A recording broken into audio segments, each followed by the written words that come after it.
What's up? What's up? What's up? What's up? What's up? What's up? What's up? What is up? How are y'all doing today? It is finally Friday. Y'all know what that means. That means we're going to have us a good old time tonight. I am your host, Emmanuel E-Man Noisette. I want to thank you guys for taking the time to make it out tonight and hang out with your boy. We have a lot of news topics in the entertainment world to talk about. We got to talk about Secret Invasion. So if you have not watched Secret Invasion, or if you care about spoilers, you're gonna have to tune out at the end of this, because all the way at the end, this is gonna be the last topic. At the end, we're gonna talk about it. So I'm giving y'all time to watch or to mute or whatever. We got Hollywood out here making choices on AI. We got movies that have been delayed. What else we got? We got a whole bunch of stuff. We got the Lando series update as well. So much stuff to cover. But you know what? If you want to get involved, if you want to share your thoughts, if you want to join one of the livest live chats on YouTube, all you got to do is subscribe. That's right. And by the way, just for this one time, it's absolutely free. Yes, if you are new here and if you did not know, I give out free subscriptions, unlike other YouTube channels. Okay, it is free 99 to hit subscribe, and you too can join in on the live, have your comments highlighted or talked about or whatever. Talk up with the rest of the E-fam and share your thoughts and opinions, and it's going to be all good in the hood. Okay, so first and foremost, as we usually like to do, let us see who is here. Let's give some quick shout outs. Who we got? We got the homie Kimmy J. What's going on, man? Good to see you.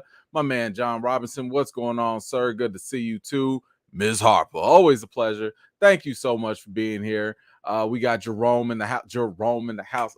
Watch your mouth. But they're the South. What up, Jerome? How you doing? I couldn't help it, Jerome in the house. Boy, I just had to get it out.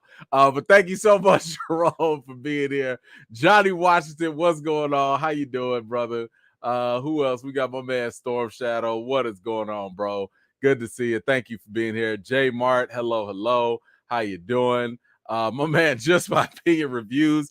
I don't think he likes Secret Invasion too much. I don't know. But if you want to know how he really feels, you probably should go subscribe to his channel, which you can also find on my favorite channel list. So make sure you go check that out and subscribe to the brother. We got my man Reese is back. Thank you so much for being here. Really appreciate it. Zia Latrice. Hello, ma'am. Good to see you. Allie girl, what is up? How are you? Thank you for being here as well. Let's see. We got my man Nelson V in the building. What is going on, man? Good to see you. Jay, what is up? How are you? 60 plus. Hello, my man. Kev, what is going on? Let's see. Corey, what is up? How are you?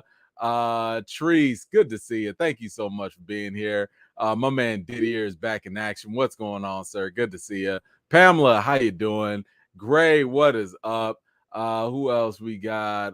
The homie Rhonda, what's going on, ma'am? Good to see you. Leandra, good to see you too. Rachel, thank you so much for being here. Appreciate it. We got Mama J in the building. What is going on, ma'am? Thank you so much for being here tonight. Let's see. We also got the homie Christy. How you doing, ma'am? Good to see you. Thank you so much for being here. Who else we got coming through with the mod squad and the crew? Alib, hello, ma'am. Thank you so much for being here. We got Tyra, come on through. Thank you so much for showing up. Tasha, good to see you as well. Treble Clef, what's going on, man? Good to see you. Who else? I saw a couple folks joining in. There we go. Philroy, what is up? Another Corey, what is up? Batman, what's up? TT, how you doing? Let's see. Oh, so me, hello. I don't know who's deleting posts. I don't delete posts like that, so I don't know. Black Prophet, what is up? How are you? Theo, what's up? Raymond, what's up? Kristen Pratt, what's going on, man? Mara Sharice, hello. Pierre, what's up? Kristen, Sean, Miss Lady, Dietrich, what's up? Low Key, yo, shout out to Low Key. I did not forget it. Thank you so much for your for your Cash App last week. I really appreciate it. Thank you so much for that. Eric, what is up? Soto, what's up? And shout out to everyone that has made it out tonight. I really appreciate you guys. Oh man, hold on. I guess I was a little too quick with it. Low-key, thank you again for the other Cash App. I just got it. Thank you so much. Low-key be holding it down. I'm sending some love right back to you. Appreciate you so much for the contribution and supporting the channel the way that you do. It really means a lot. Then we got my man Ron Frazier. Brother, thank you so much for your $10 Cash App as well. I really appreciate it, sir. Thank you so much for that. All right, so we got the first comment here. Boss, thank you so much. Hey, E-Man and E-Fam, blessings on this Friday. My sweet dad passed on Saturday and I am in shambles. Oh no, this is the blackest space I know on YouTube, so I'm asking for prayers and to send him on as an ancestor. Oh, boss, I am so sorry to hear that. That is absolutely, I can understand. That is totally crushing. Definitely sending you out all the positive vibes, thoughts, prayers, condolences to you, to your loved ones, because I know this is going to be a very difficult time. So my best wishes for your healing during this time. Yeah, I know there's not much that I can say to like make anyone feel better, but hopefully maybe this space, maybe this live today will, I don't know, bring just a little bit of comfort. Maybe if we could just laugh about some things, if we can talk about other things, maybe it'll give you a little bit of reprieve, just for a moment. But my goodness, I am so sorry for that loss. And you listen, you are definitely in my prayers tonight. So, but thank you so much for that contribution. I really do appreciate it. And I'm wishing the best for y'all. For real. All right. So, we have a couple of topics to get into tonight. Let's start off with WandaVision. We'll start off light. So I don't know about y'all, but like WandaVision, in my opinion, Disney Plus MCU has had some hits and they've had some misses. But when it comes to a hit, WandaVision to me has still been the number one show that they've given us so far. It's one of those things where, like, in my opinion, it was carrying Disney Plus for a little bit. It was giving people hope, at least, that, man, maybe the MCU on streaming is gonna have a future. And of course, again, there've been some hits and misses, but like one thing you would think that would happen is that Disney or Marvel would find a way to cash in on this. Well, since we're not doing theatrical releases anymore, with some of these shows, and they're going straight, or I'm sorry, they're not going on network television, and they're going straight to streaming. There is the possibility that just because it's on streaming, it might not stay there forever, right? That's a whole nother conversation. That's a whole nother issue with streaming. So one thing that people have talked about, and I think somebody brought this up in previous chats or whatever, was that, what do we do about physical media? Well, sorry, there's other people's kids here, and I heard different screams. Anyway, kids are fine. But what do we do with physical media and these shows? Because sometimes they're not available, and maybe that is something that should happen. So what recently got announced was that WandaVision was actually going to come out with a steelbook collection. Now, if you're familiar with the steelbook collections, it's usually like this big old thing full of like different promotional stuff, so like actually we got an image here.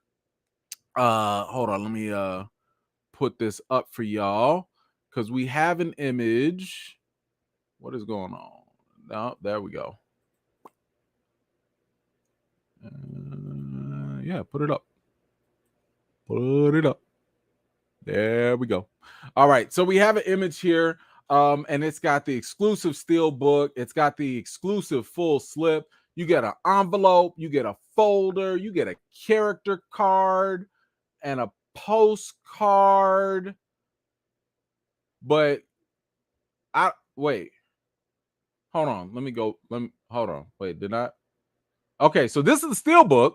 Okay, this is the steelbook, right? Then you get the full slip. That's the front and the back. And then you get the envelope, the character card, postcard, folder. Hold on, there's another clip. Okay, then you get another. Why isn't the actual series included?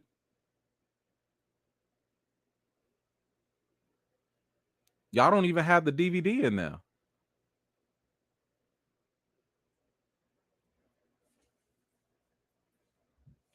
How you just gonna sell people the cover and a bunch of materials?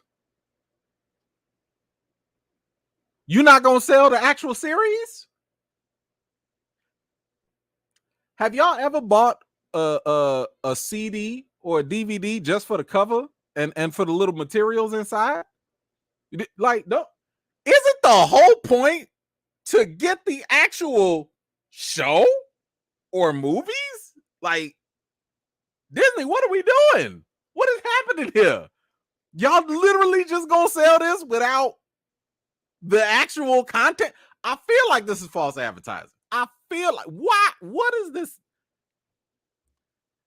It seems like the intention behind this was, we gonna sell this, and what are we all hoping to do? Entice people to sign up for Disney Plus? Now look,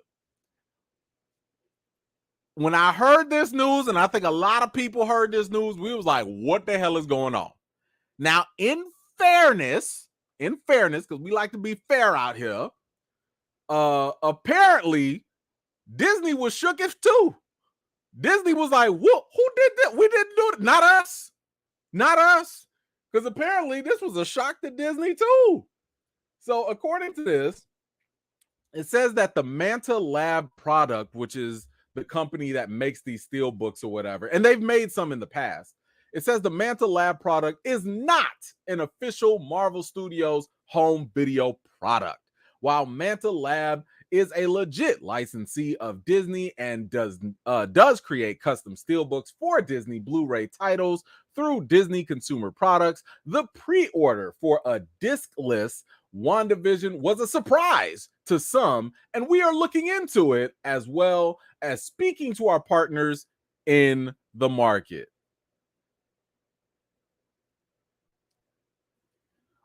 This ain't a good look. What are y'all doing? How y'all even let this slip? Y'all got y'all product out here with y'all. How the left hand knows something and the right hand don't know what's going on? What is going on? What is going on? Whew. Okay. Well, Disney's acting like they don't know. They maybe they don't. I don't know. Maybe they don't. Either way, this ain't good business.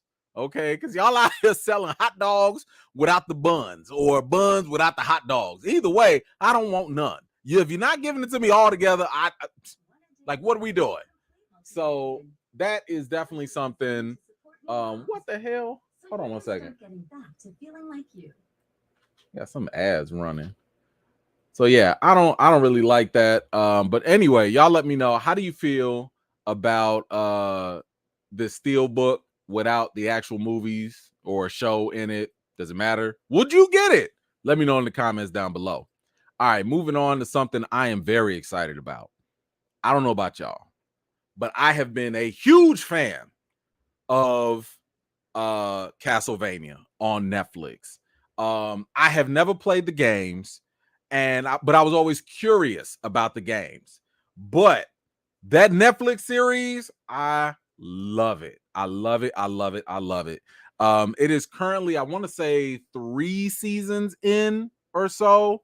But we finally got some news about the 4th or whatever, the next season that is coming up. And y'all, I could not be more happy. Because right now, Castlevania Nocturne hits Netflix this fall. And we got the first look right here. First of all, this image is just fire. I like the blue. It reminds, because if you watch the show, you know about the Belmonts, and you know about old girl, you know, the witch or whatever. Man, listen, this is what I'm talking about. And when is this coming out? This is set to release on September 28th, 2023. Very close to my birthday. Love to see. Oh, that's gonna be a treat for sure. I love to see it. Love to see it. This is it right here. It says, "I pray for you, Richter Belmont." There is actually a trailer that did drop. I am not gonna play it here because I'm not trying to get demonetized. But I love the look at the blue fire. Ooh, I like this. I like this a lot. It says here, according to the official synopsis, the story will be set during the French Revolution, where members of the so-called lower classes are rising up to fight inequality. Meanwhile, vampire activity begins to rise due to rumors spreading about a vampire messiah. Woo! First of all, when I tell you I had such a good time with this show, Dracula was no joke. Like, for whatever reason, Dracula was the epitome of just like, I'm gonna just mind my own business. And everybody else was like, nah, we're not gonna let that happen. And he was like, look, y'all just gonna F around and find out. And the people was just like, we want to find out. And Dracula was like, cool. So, oh my God, like when I love this series. I just love this series. And I saw people saying in the comments it's not for kids. It is absolutely not for kids. This is an adult drama animation product. It is not for children. It is bloody. It is gory. And I love the storytelling in it, period. But anyway, y'all let me know, how do you feel about the fact that we're getting this Castlevania in just a couple of months? Let me know what you think in the comments down below. Are you a fan of the series? Is there anything that you're looking forward to? Let me know what you think. All right, let's move on. Then we have Dungeons and Dragons. So I don't know about y'all, but like I actually really like Dungeons and Dragons. Not the board game. I never played the board game, but the movie that had recently came out with Chris Pine and Michelle Rodriguez. I actually thought it was cool, like for what it was. I went and saw it with my daughter. I wouldn't say it was like the best movie in the world, but I went in there with little to no expectations. I had no real background to the game or nothing, and I liked it. I had fun with it. I laughed a couple times. I thought the little visual effects was cool. It was a little predictable, just a little predictable, but again, I had zero expectations, and I was fine with the movie. But it looks like we do have an update with it, and that is that there could be a sequel in the works, but it's gonna happen only under a certain condition. And we see here, this was from Paramount Pictures CEO Brian Robbins, and he explained that that while the movie was a success in terms of critical reception, a follow-up would need to be less expensive to justify production. He said, we've got to figure out a way to make it for less, reaffirming that he's still open to greenlighting a sequel. You know what?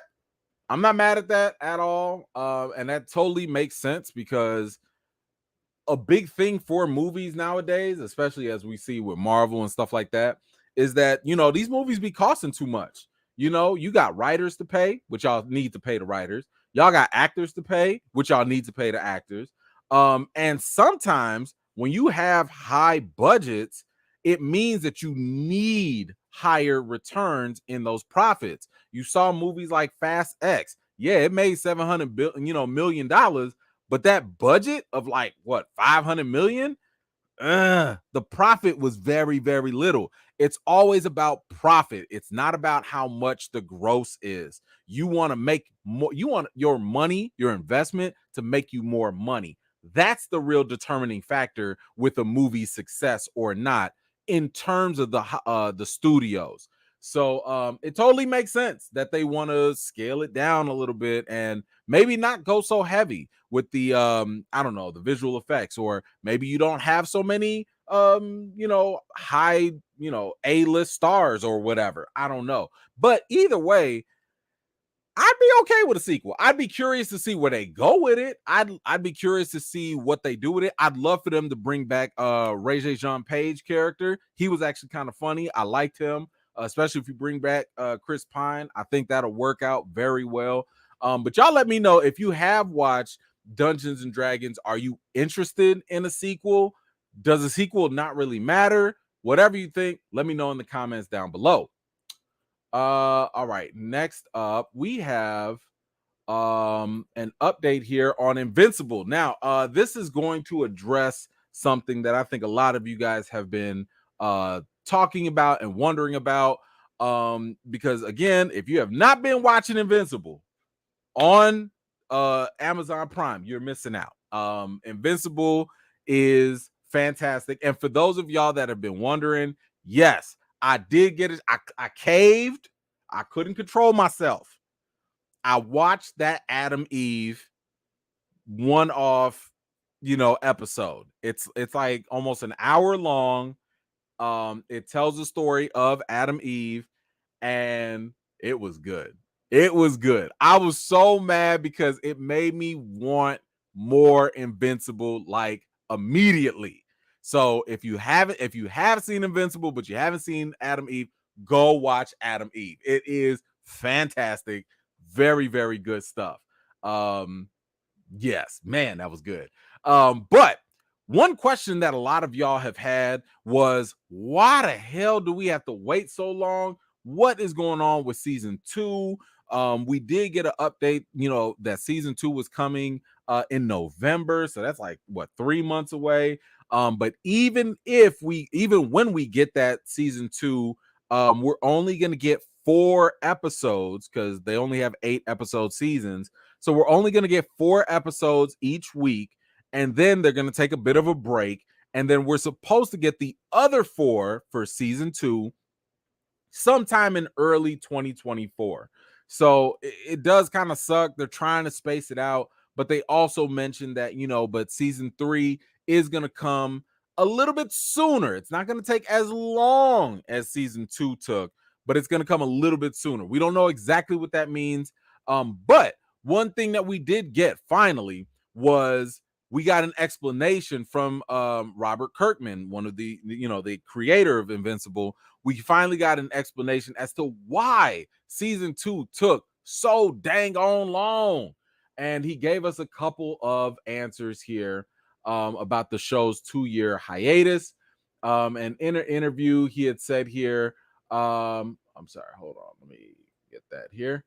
It said that Kirkman explained that the break was a result of multiple different factors, including the series' hour-long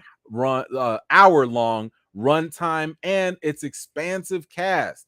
It's 3 things, he said. It's the animation process, which is difficult in and of itself. 2, very complicated show. We have a larger cast than you might see in any other show.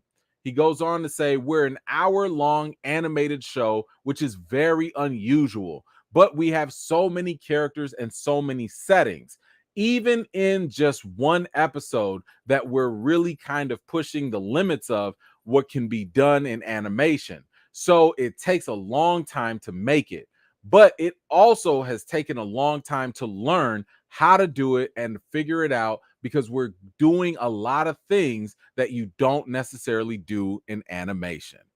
Okay, so in other words, this show is doing the most. This show is doing the most in terms of the animation. We have seen this at least with Spider-Verse, Into the Spider-Verse. Clearly that took a long time. But yeah, normally you don't have hour-long shows that are animated. That's going to take a while. Usually you get little 20-minute features here and there. So I guess it does kind of make sense. Now, I guess the question now is like, what exactly are y'all doing that's going to be so different, so I don't know, revolutionary maybe in the animation that's causing this. And when we there was an article not too long ago that just said that season 3, all the voice acting has already been shot, and they have a ridiculous amount of new actors that are coming in to play these different roles. Listen, I'm always down for having different voice actors, but the voice actors are not the thing that's selling this for me, if I'm being honest. Do I like the fact that Sterling K. Brown or, I forget who else they said was going to be in it, but like, do I like the fact they come in it? Sure. But if it's going to cause delays because, I don't know, an actor has a different scheduling issue or whatever, if that's causing the delays, y'all better go get Joe Schmo actor, pay him a couple bucks and just voice it, because I don't really care about the voice actors that much as I care about getting this product out. So I would hope that those are not the things causing the delays, because if it is, y'all could just go somewhere else with that. But either way, y'all let me know, how do you like, what do you think about this new update? Stop licking me, nasty. What do you think about this new update from Robert Kirkman? Does this excuse for why it took so long make sense?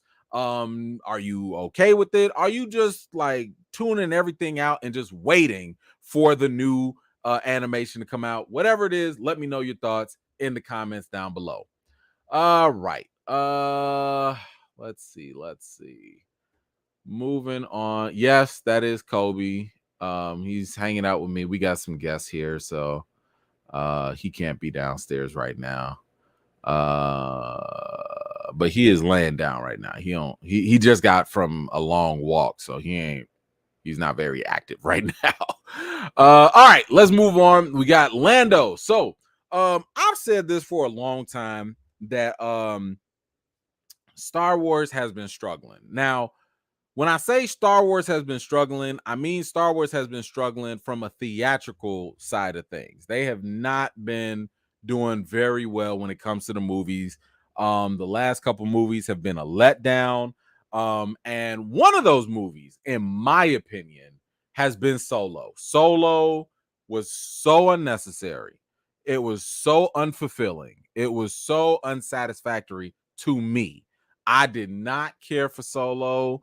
I watched it. It was okay to a degree, but if they had never came out with it, I would have never had an issue. However, one thing that came out of Solo that was very good was Donald Glover as Lando, and I really, really enjoyed that for sure. And ever since that time frame, we started to hear about Lando getting his own Disney Plus series. Now, when you look at like the Disney Plus series for Star Wars, they have actually been decent. Those have been a lot better, especially with Mandalorian. We got Ahsoka coming up. The series have done better. Now Boba Fett, we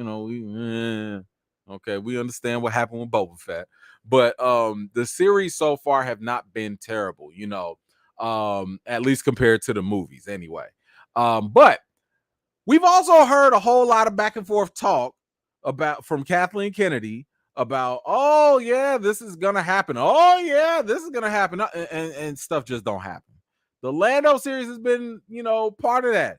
They've been talking about the Lando series since, when did Solo come out? Didn't Solo come out in like 2016 or something like that? Correct me if I'm wrong. We ain't seen nothing. Now, to be fair, Donald Glover has been busy. My man's been doing Atlanta. He's probably been doing other things in the works. But for whatever reason, Lando series has not been having any real traction, right?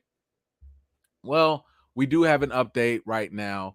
Apparently, that is going to get the ball rolling with the Lando series, and that is that Donald Glover himself and his brother Stephen Glover are going to write the series, and Justin Simeon is going to exit.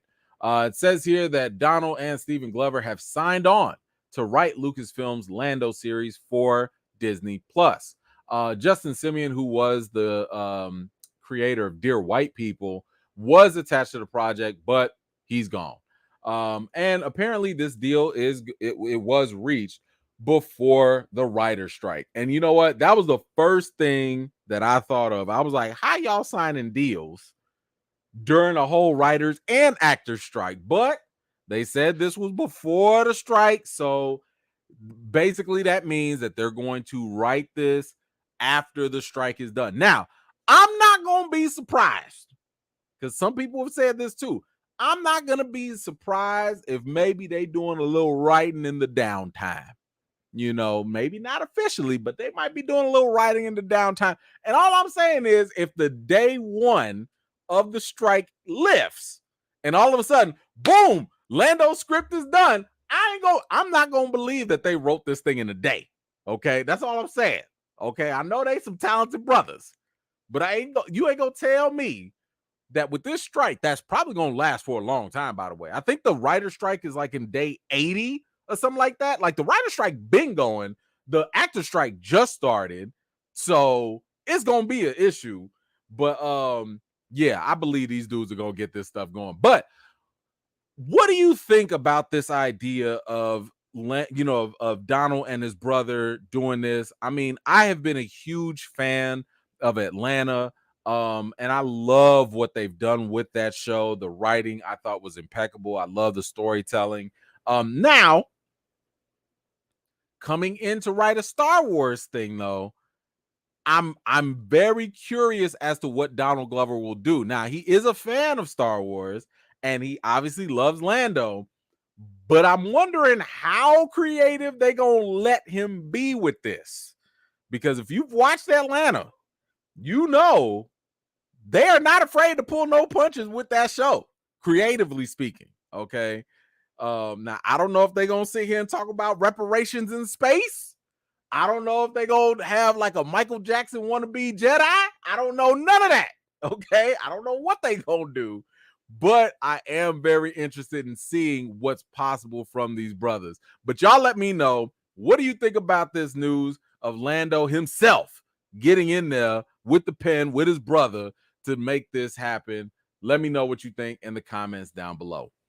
All right, let's move on. Now, actually, speaking of the strike, I've told y'all this before that one thing that was definitely going to affect us was that things were going to get delayed, and we've talked about this multiple times. That the after effect of the writer strike and the actor strike is that a lot of stuff is going to be impacted. We just heard one of the studios kind of estimate that with the actors striking, no production is taking place. And if you can't do production and you're paying for all of these, spaces, you're losing money as a studio. They said, what was it, like 600,000 a week or something like that? That you hitting them in the pockets. Okay. And another way to kind of hurt the studios or to affect them is to have these movies delayed. Because guess what? If a studio is not putting movies out, they're not making money. And that's money that they've already, invested, that they've already spent. And the longer it takes for that money to come back and to get those profits, you kind of hurt the studios in that way. But we do have a list of more movies that now are being delayed. One of them, it's a minor one. Gran Turismo has now been delayed by 2 weeks to August 25th because, well, the stars can't promote the movie, but the audience can, according to Stoney. So I don't know about that. Now, granted, I don't know if Gran Turismo really needed the star power. I'm just saying, like, look, like, are they Orlando Bloom? Are they really gonna promote the movie heavy like that? I don't know. But they are taking a risk by, rolling with this and just going with it. What else is getting delayed? Ghostbusters Afterlife, the sequel, has now been delayed as well. So that's not coming out until March 29th. I actually liked Ghostbusters. Now, the ending was a little I understood why they did it. It was kind of trying to be heartfelt and all that, but the sequel, I was like, okay, maybe they'll do something different with it. But that is now going to be delayed. But we got another list of a bunch of comic book movies. Madam Web, I know it tears y'all soul up inside. I get it. I'm here for y'all. But Madam Web is being delayed. Deadpool 3 is also being delayed, pushed to May 3rd. Venom, probably hurting all three of y'all, is going to be delayed to July 12th. Captain America 4, that is now going to July 26th. Craven, man, the hits don't stop coming. Craven is now delayed to August 30th. Joker 2 is now coming out October 4th, which I think is a good one, a good time for it. And Thunderbolts is coming out December 20th. Woo, my goodness. That's a lot. That's a lot. I know y'all, ooh, man, I know y'all can't wait for some of those to come out, but now y'all gonna have to wait. But let me tell you something. This is similar to what happened during the pandemic. If y'all recall, when the pandemic hit and a bunch of movies got pushed, a bunch of things got pushed to 2021. Listen, we feasted. Now, we didn't feast on everything great, but we were treated with new comic book movies almost every other week. Every other week in 2021. What just Marvel alone, Shang-Chi, Black Widow, Eternals, Spider-Man, No Way Home, like all these things was dropping in 2021 back to back to back to back. And then you also had Loki, WandaVision, Falcon and Winter Soldier, and I think Hawkeye. All of those things was happening. And of course, there were other things dropping too. So yes, it does kind of suck that we have to wait for these things. But right now, 2024 is starting to look really juicy. Okay. It is looking very juicy. Now, again, Sony has a lot of that juiciness, and I don't know if it's going to be good juice. It might be booty juice. So you better be careful of what kind of juice that we about to get in 2024. But we will not have a shortage of movies. That is for sure. But one thing that hurt me the most, this hurt my soul. And you know what? I have to say, I'm not totally surprised that this happened, because when Across the Spider-Verse came out, we were excited because, this movie was like one of the best, right? Like, I think it's still one of the better movies of 2023. And there was news saying that, like, this movie just came out, but guess what? The third one is going to come out in March of 2024 or whatever. I was like, damn, in less than a year? Okay, I'm here for it. But given how long it took to make these movies, I was like, dang, that's kind of a quick turnaround. So I always anticipated that there would be some sort of delay with Beyond the Spider-Verse. I'm like, man, y'all gonna push it back a month, 2 months. I get it. Y'all, it's worse than that. Because right now, Spider-Man Beyond the Spider-Verse has been indefinitely delayed, and I don't like it. It says here, with both the Writers Guild of America and SAG-AFTRA still on strike, Sony has announced plans to move the release date for several of its upcoming films. Perhaps the most notable announcement is that the third Spider-Verse film, Beyond the Spider-Verse, is moving from its planned March 2024 release date and is now undated. Per Sony, several different dates are being considered depending on how long the strike lasts. Oh.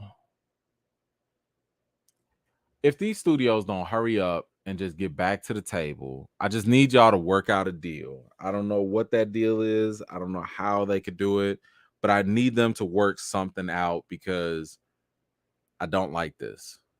Like, y'all holding off goodness, y'all holding off greatness, and we got to suffer for it. We're here willing to spend the money. We're here. I'm giving y'all my money for Beyond the Spider-Verse. I'm here for it. But y'all playing these games, y'all don't want to pay the writers who, by the way, make your movies worth watching. Y'all don't want to agree to terms with the actors who, by the way, help sell your movies to people to make y'all money. I need y'all to come back to the table and get this stuff over with. Oh, I don't like it. But anyway, what do y'all think about all these movies that are delayed? Which movie hurts you the most? Which one are you having the hardest time with? I know there've been some heavy blows, but y'all let me know which one you was looking forward to the most in the comments down below. All right, Jordan, what you got here? Have you seen I'm a Virgo on Amazon Prime? No, I haven't. I heard about it. I haven't seen it yet. I'm trying to find time. I'm actually about to check out the Changeling. That's with Lakeith Stanfield. I don't know if it's good or not, but a friend of mine started watching it, and hold on. They told me, and I take this with a grain of salt, they told me that Changeling, which is going to be on Apple Plus, had Lovecraft Country vibes. Vibes, not quality, but vibes. So I said, okay, you got my attention. So I'm watching that. So, again, this is like one of those things where like there are a lot of shows that come out and sometimes I don't have a chance to watch them, probably because I'm trying to preview other stuff that I have, access to watch. So while I'm watching preview stuff that y'all might not get yet, I might be missing out on current stuff. But if I'm a Virgo is good, please let me know. I do come back and read everything. I don't always have time to read all the comments, but I do come back and read what I can. So if y'all like it, if you think it's worth me watching, like, I'll check it out. Listen, and I oh my gosh, I will be remiss if I don't give Rhonda her props. Rhonda made that recommendation for From. That was great, and I appreciated it. And you saw what happened with From. From is on point. I know a lot of y'all had some recommendations for Primal on HBO Max. My goodness, I love Primal. Fantastic stuff. So, if I am Virgo, if that's a good show, let me know. But I do have to I want to check out this Lakeith Stanfield one first, just to see if it's worth the time to cover or not. But thank you so much, Jordan. I appreciate you. Let's see, just my opinion. What you got? Stop hating on Eternals. You owe me a debate, sir. Pfft, bro, anytime, any place. When you got my number whenever. And guess what? When you ready, I'll bring my pillow because I know we gonna go to sleep on that whole conversation. Why you want to put me to sleep with Eternals again? Bro, what? We will have the conversation. Let me know when and where on the channel. You set it up. Matter of fact, put the big old V, the verses on that video too, because I will talk about that video and how it was just not hitting. Not. Woo. Y'all see what happens now? We got whole live challenges just getting dropped like this. You gonna stand up for that, bro? Let's go. I accept the challenge. I accept. Oh man, see, this is why I tell y'all got to go subscribe to his channel, because you don't know, we might go fight on his channel. You don't know. And by the way, let me make this clear before anybody go take this and run with it. We don't have real beef. I forgot who it was, but somebody was like, man, you and Brandon got beef? What's going on? Y'all cool? We don't have beef. We do not have beef. We are cool. We are fine. It is all good in the hood. We just having fun. So I just want y'all to understand that. I don't want nobody thinking I got real beef with just my opinion reviews. Oh man. All right, let's see. Brooke, what you got? Bob Iger and them. Oh, well, hey, they have other prerogatives, okay? And a lot of it has to be tied in with their money, of course. But thank you so much. I appreciate you. Last of Bo. What's going on, Bo? No spoilers, but I just finished The Last of Us 2, and this has one of my favorite stories in any form of entertainment. Can't wait till season 2. Awesome. That is great to hear. I have not played the game, so I'm not very aware. Somebody did spoil season 2 for me, like the main thing that happens, but I haven't played it. But if you tell me that that's good and it's cool, I'm with it, and I'm with you on there. Thank you so much, Bo. I appreciate you. Oh Lord, see, I'm sorry. Rhonda gave me Primal 2. Forget all of y'all. Forget all the other people. Rhonda gave it to me. Okay, so thank you, Rhonda. I appreciate you for From and for Primal. Thank you so much. All right, thank you. Jordan, back at it. It is at least to me. Okay, so you like the Ironberg. Okay, cool. Listen, I'm gonna add it to the list. My list is so long, it's ridiculous. I got stuff on Netflix that I still need to watch from 2015. So listen, Netflix got a list, Amazon got a list, HBO got a list. I got so many. Oh my god, it's ridiculous. It's ridiculous. But thank you so much. I appreciate the recommendation. Nelson, any debate on Twisted Metal?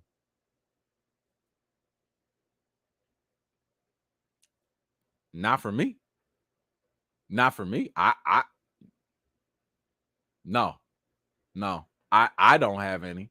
I don't know who would want to have one. I'm not gonna jump into that. It's not. No.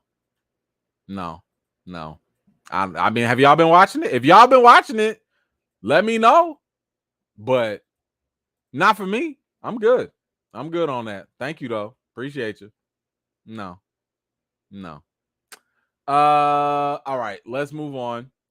We got okay, so we're gonna shift. So yes, there have been bad things with the strike, but you know what? Every once in a while, we have some good things as well. And one of those good things comes from The Rock, Dwayne Johnson himself.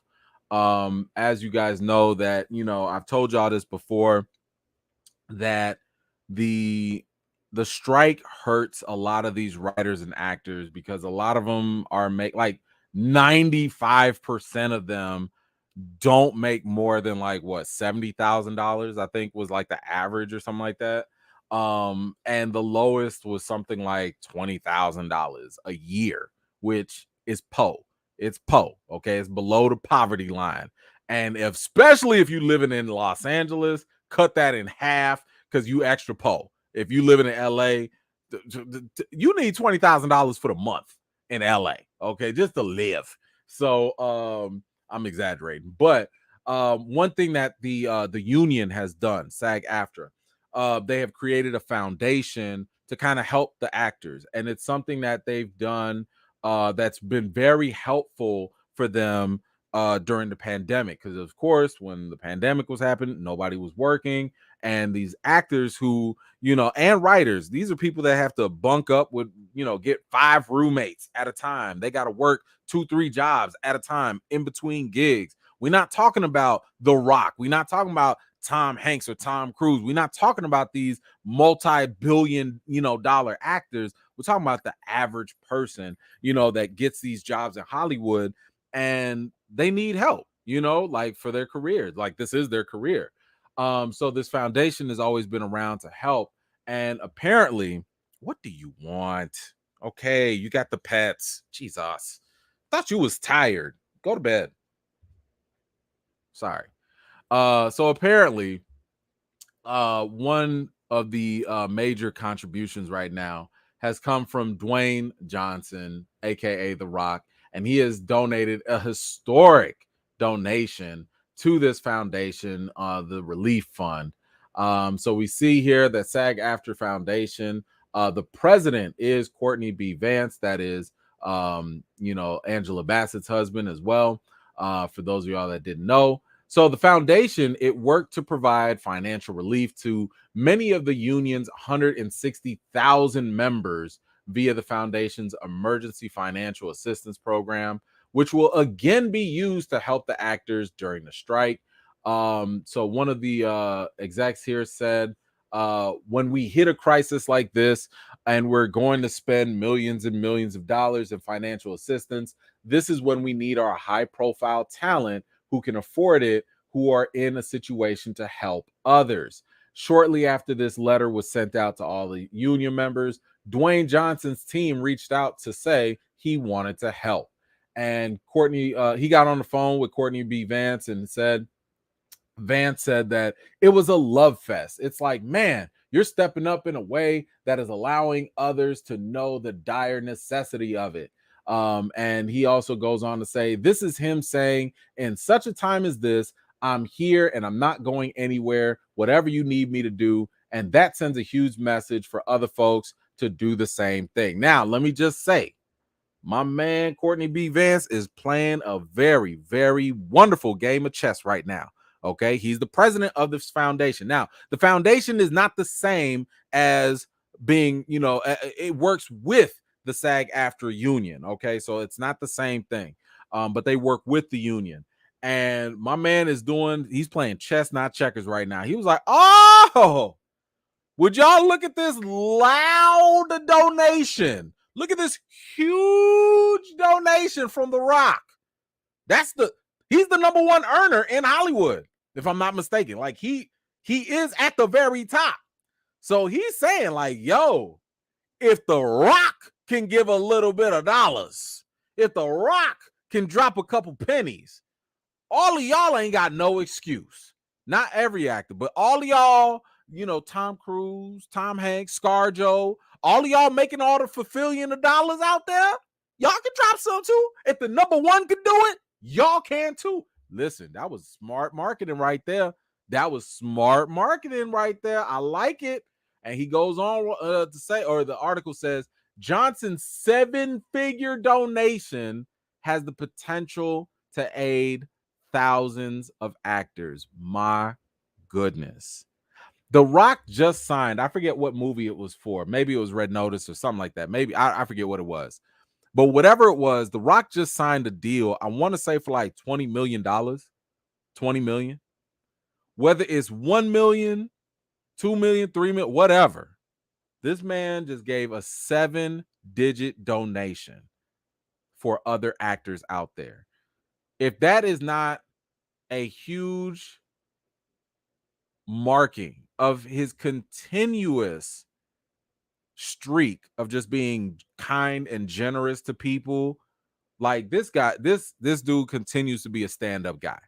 He continues to be a stand-up guy. And what I like about it personally, is the fact that this didn't come from The Rock. I like the idea of operating behind the scenes. I like that. And I think it speaks more volume when other people can speak on your behalf in a positive way like that. And this was dope. This wasn't The Rock saying, hey, look at me, I'm writing this big old check. I mean, that could still work, right? But the fact that this man did this behind the scenes and other people were talking about it, yo, kudos to The Rock. Shout out to him. Because there was a point in time where the union probably was taking care of him. Like the union helps a lot of struggling actors, and The Rock was not always at number one in the box office. But now that he is that top earner, yo, this is how you pave the way. This is how you set an example. So shout out to The Rock for that.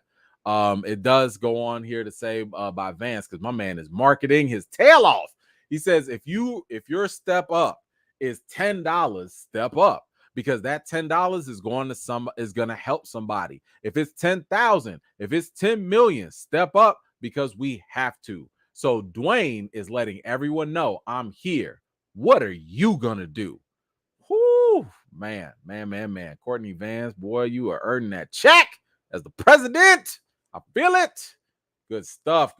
So, again, shout out to both of them for helping these actors out in this time of need. It does suck. It is not cool. They are not able to support themselves without actually being able to work. But yo, shout out to The Rock for his millions and millions of dollars that he potentially donated here. I don't know what the exact figure is, but whatever. Even if it was 1 million, that's a lot of money. He didn't have to do that, because if I'm not mistaken, like the actors, when it comes to their dues, they just have to pay a percentage of the money that they earn. So, he doesn't have to give that much money. He might only have to pay a couple $1,000s just to keep his dues up. But for him to go out there and be like, nah, I'm gonna give you a whole $1 million or more, whew, man, shout out to that man for his generosity. Let me know what y'all think about it, though, in the comments down below. All right, we got a lot of comments. All right, let me grab these. Boom, what you got? I'm hearing Twisted Metal might be okay. Who told you that? Where you hear that from? Okay, I'm sorry. Couldn't you believe Mackie is now the MCU main hope to lead the future of the franchise? Opinions, please. If you had asked me this 10 years ago, I would have been like, shut up. Mackie, him, even as Captain America, him, nah. But I will reserve my judgment on whether he can lead the MCU or not until I see Captain America 4. I need to see what he does in that movie first before I can rush to judgment, because honestly, I haven't seen enough. A lot of people are kind of judging him on whether or not he can be the main hope for the MCU, or if he could be the leader of the Avengers based on what?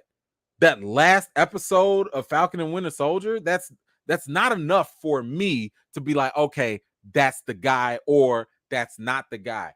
I need to see if you can carry your own movie. If you can't carry your own movie, you definitely can't lead the Avengers. You definitely can't lead the MCU. So I have to wait before I see before I come to a judgment. I gotta see what he does first. Now, I've said this too, especially with the way Secret Invasion has ended. We do have a new world, a brave new world. Ugh. Now in the MCU, given the ramifications that happened in Secret Invasion. So my question is, how is this Captain America? How is this version of Captain America? What is he going to do to unite, I don't know, the world again? Because that's kind of like what Captain America has always done. He's kind of been like the Marvel's version of what Superman is in DC. I'm not talking about super abilities or a hero. I'm talking about like Superman is somebody that everyone looks up to. Superman is someone that everyone looks at and they respect. Even Batman's like, yo, I want to be like you when I grow up, right? Except I'm a little too dark and twisted. But Superman is a beacon of hope.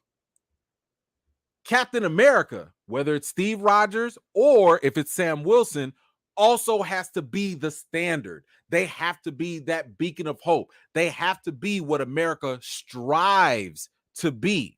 They have to be better. So I need to see this Sam Wilson do and be better.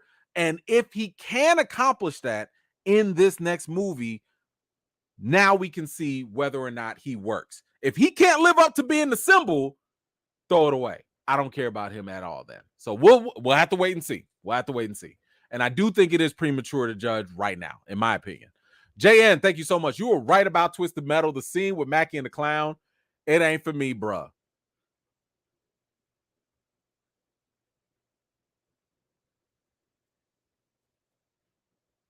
You're welcome. You're welcome.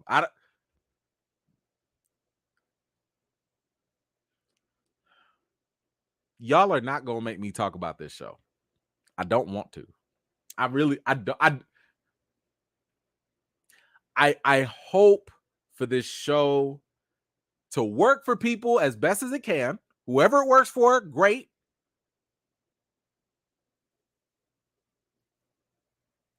But it's not a show for me. It's not a show for me. The most I will say about this show right now is I do not believe it is going to get a second season. I will be shocked if it gets a second season. I will be shocked if people actually enjoy this on a large scale level. I would be shocked. I'm not saying everybody's going to love it. I'm not saying everybody's going to hate it. I'm just saying, watching what I seen, by the third episode, I was like, I don't need to see no more. I don't need to see no more. But anyway, enjoy it if y'all like. But I understand if it's not for everybody. I get that. No thanks. Pierre, thank you so much. What happened in the comment, Pierre? Can I scroll up and find it? Let me see if I can find it, bro. I don't know what happened to the comment.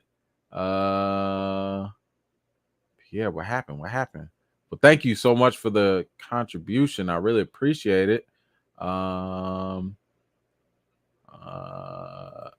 assuming this is what you said. Challenge.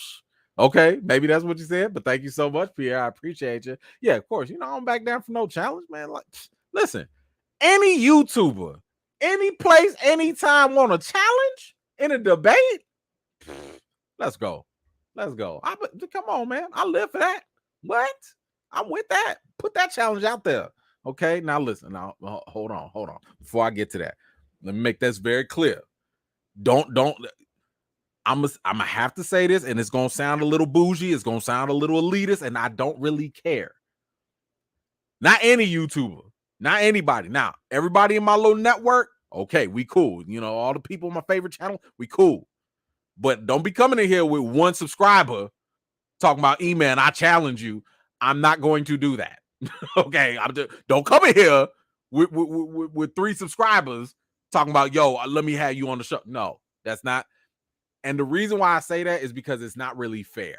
Okay, it's not really fair when somebody comes in with a much smaller channel and you ask someone with a higher channel to come. We got to stay in our lanes. That's all I'm saying. Because right now, I'm being the benefit for them, but I don't get nothing in return. And it's my time, whereas I could be making more content for y'all or doing other things. So that's all I'm saying. And that's just some little advice, obviously, for, you know, if you're starting a channel, one little piece of advice I would give y'all, and I'm talking about like to literally grow your channel, don't go looking for the big dogs. Get people that are on your level. If you got 100 subscribers, get somebody with like 200, 300, 400, 500. If you got 1,000 subscribers, get somebody with 2, 3, 4,000. If you got 10,000, get somebody with 20, 30. Get someone like that, because now y'all mutually can help each other out. But if you say, hey, I want that person with 1 million subscribers to come on my channel and I only got 1,000 subscribers, that's not really fair, right? Because that person with 1 million subscribers, they probably have a lot of other stuff to do. And what are you bringing to the table? You only feeding off of them, you know? Trust me, I would love it if somebody with 1 million subscribers came on my channel. I would love that. But I also know I don't have much to offer them, you know, unless maybe I pay them. But that's just a little something to help y'all out, because, you know, if y'all ever get, I know how discouraging it might be for up and coming channels where you might look up to a certain channel, you might want that, and they decline it. I got declined. That's why I'm saying this right now, because I don't want people to go through that pain of rejection that I went through when I started. Because I was like, dang, man, why you say no to me? Like, I had to check myself, and I was like, damn, I understand, because I'm not offering that person nothing. I ain't giving them no money. They just taking their time. They, you know, doing me a favor, you know. So anyway. But if you're on the level and you want these debates, come and find me. Okay, we got that settled. JN, thank you so much. If The Rock can give a donation, E-Man sound like a Baptist minister. The Rock is trying to get those Black Adam rental sales. Listen. Number 1 on iTunes. Okay, first and foremost, number 1 on iTunes. Don't nobody ever forget it. But listen, hey, it's not a bad idea, because we just got done talking about Tom Cruise, who was talking to the studios on the behalf of the actors, and the actors union was like, yo, Tom Cruise, why don't you join the picket line? And Tom Cruise was like, I don't know about all that, right? He was non-committal. So the thing is, if you're not going to have the actors, the top tier actors, be on the front lines, if their faces are not going to be there, the least they could do is also chip in with a donation. Why? Because they literally can't afford it. You know, $1 million to Tom Cruise is not going to be the same versus some TV actor on a streaming platform. You know, that million is going to hit very different. Okay, so, you know, The Rock giving something, yo, that means anybody can. But yeah, shout out to him. But thank you so much, JN. Didier, I feel like the donation is a direct reply to that anonymous exec that said they will hold out until people can't pay rent. That could be the case. And if that is the case, I hate the fact that, I think we talked about that not too long ago with the executive saying that they were going to hold out until, October, basically to make the writers and possibly actors, lose their places to live and starve them out. So that was all to be in a hope that they would run to the union leader and be like, yo, just accept whatever deal. We got to work. We got to work. So if that was in response to him, I'm glad, because the thing is, the actors, as I'm sure you part of that, the actors and the writers, they need all the help that they can get. Unfortunately, the studios have the leverage of having all that money where they can hold out. They can hold their breath a little bit longer than the writers and the actors. But if them top tier actors who are making 20, 30, 20 something million dollars per movie, if they come in and leverage that, that makes it it puts a little more pressure on them. So you could be right on that for sure. Thank you so much, brother. Alejandro, what's going on, man? Thank you so much for that contribution. What up, Avengers? Finally made it live after a minute. The Rock be like, I got a few dollars left after Vin dropped his wallet for my comeback to Fast Saga. Good for The Rock. Yes, indeed. Thank you so much. And look, we've already talked about it. The Fast Saga ain't got no problem. They ain't got no problem sitting here and dropping a lot of money on the actors. They dropped too much money on the actors. So yeah, to get The Rock back, I'm sure they have to drop a pretty penny. And yeah, I'm sure The Rock was like, well, I just signed another movie deal. Y'all can take this. It'll be all right. He will be fine. The Rock will be fine. Thank you so much, brother. I appreciate you. 60 plus, Stallone, Cruz, Pacino, De Niro, Washington, and more. Listen, all of them can chip in a little something and throw something into the pockets of these actors. Thank you so much for that. Puma, what you got? Still want T'Challa Senior back in the MCU recast T'Challa. There you go. Keep hope alive. Anthony, what you got? Just typing for when I listen while doing my bench squat workout tomorrow. Getting ready for my competition in May. My squad trying to kill me. Yo, congratulations in advance. I know doing competitions ain't no joke. A friend of mine is also a bodybuilder. I know a couple that do competitions. It's definitely a skill that I can't even dream of. I ain't even, I'm still due to go back to the gym just to sniff the air in the gym. But shout out to you. I hope that you get your squats up, get them bench presses up, get your poses right. I can't even do the poses right, but do whatever you got to do, brother. And good luck to you. Let's see. Rhonda, what's up? I couldn't make it past 15 minutes of Twisted Metal. I understand. I listen. I don't know who wanted to defend it, but I understand. Let's see. There we go. Pierre, I forgot to add last time. Any thoughts about Hijack or That's on my list too. I've heard great things about Hijack. That's on my list. Everyone I've heard has talked about. You know what? Forget it. I'm just gonna watch that next. I don't know. I gotta add that up and move up higher. Listen. There's so many good things to watch. But so much time, so little time. But thank you so much. I appreciate you. Eric, I will get to your question a little bit later when we get to that topic. So just hold tight for a little bit. Let's see. What you say here? Derek, my man, what's up? To win a debate with E-Man, all you have to do is say people belong in a Godzilla movie. Watch the E-Hulk come out. E-smash you now. See why you got to try and rile me up. Y'all just want my blood pressure to go up.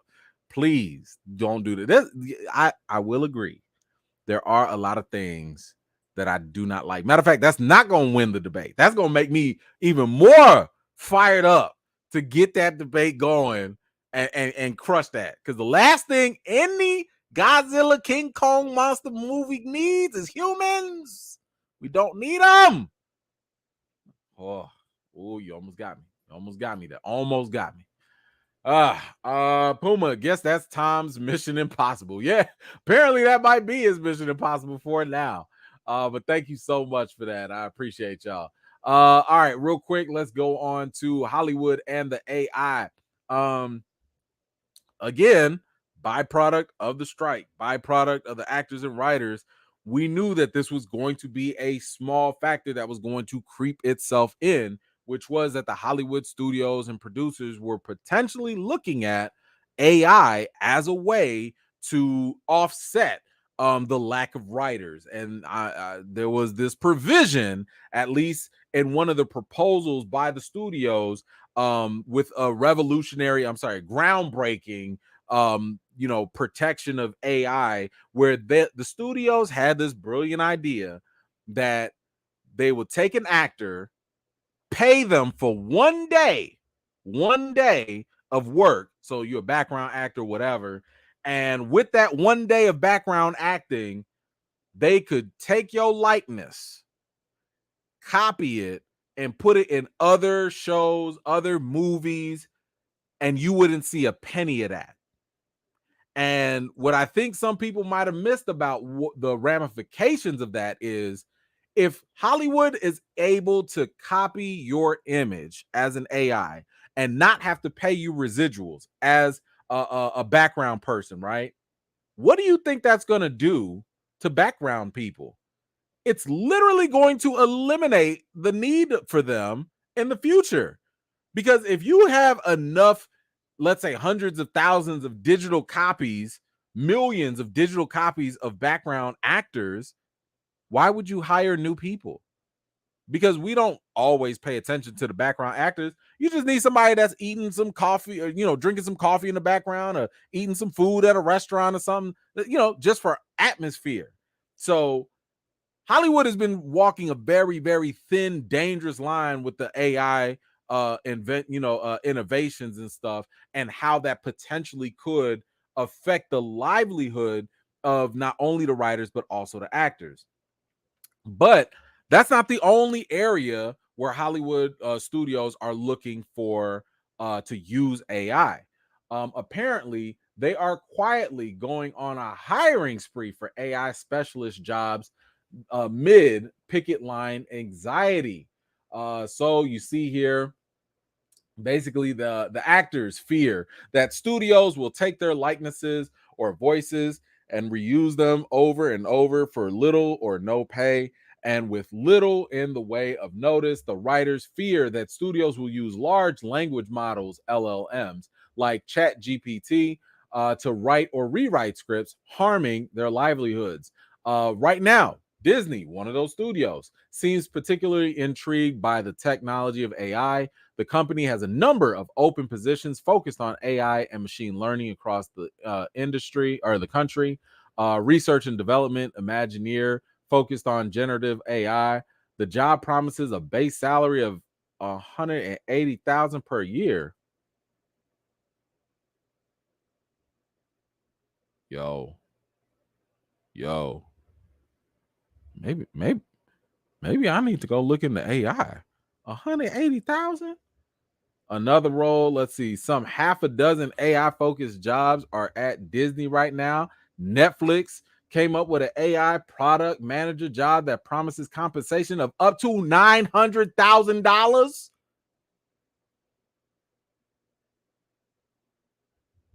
Let me find out. I'm finna apply and not even be qualified. I just listen, y'all just got to put me through the 30-day probation period. Give me 30 days of that 900,000. Y'all can fire me later. I'm gonna be on there like, what you need, sir? Oh, you needed the AI to generate Mickey Mouse's face on another. Okay, we gonna Google this real quick, see if we can. So you saying I burned down the building? Yeah, my bad. I didn't know about that. But when do I get my first check? That's all I need. Just if y'all can give me my first check, I'll see myself out. $900,000. Listen, Amazon and Apple have dozens and dozens of AI jobs open, promising a base salary of $300,000. Sony Pictures said here, we believe in researching and developing AI technologies that empower the imagination and creativity of artists, makers, and creators around the world. Some of those jobs, 160,000. And this is all in the mix of Disney just getting done laying off 7,000 employees And Paramount and Warner Brothers and Discovery and Amazon and others have had painful cuts in recent months. But jobs focused on AI seem to be the exception. Whoo-wee. Listen, I got into the wrong industry. Listen, this YouTube stuff gonna take a hike. I'm telling you, let me get hired. Let me get hired for an AI job. Let me get hired for an AI job. Y'all will never see me. I will retire early. I'll be like, y'all, it was great. I gotta go make these millions and millions of dollars. I'm not that smart. That I'll see if my daughter want to get into that. But yo, AI look like the future. Y'all better go hurry up and work for Skynet. My goodness. Anyway, but this does create like a scary thing, a scary pattern of when you have to get AI and when you place this much of an investment in AI, how soon is it going to be until they're like, yo, we got all these AI experts here. And yeah, maybe they're not replacing the actors or maybe they're not replacing the writers, but maybe they could. And soon we'll see. Who knows? So anyway, how do y'all feel about the whole idea of Hollywood focusing on these AI jobs? Are y'all gonna apply? Because I don't know about y'all. I'm gonna apply. I don't know what it is. I'm just gonna apply. See what happens. You know, maybe if nobody show up, they gonna have to hire me on default. I don't know. We'll see. But y'all let me know what you think in the comments down below. Let's see. Didier, studios need to replace these execs with AI. Maybe AI would know what they're trying to sell DVDs, extras without the DVD. That sounds like an upgrade. That definitely sounds like an upgrade. If they would do that, my goodness, that is hilarious. Thank you so much, Didier. I appreciate you. Would not be a bad idea at all. Right. Okay. Y'all, we got to talk about the new MCU. Yes, so we know right now that the MCU is starting off and it's doing some big things.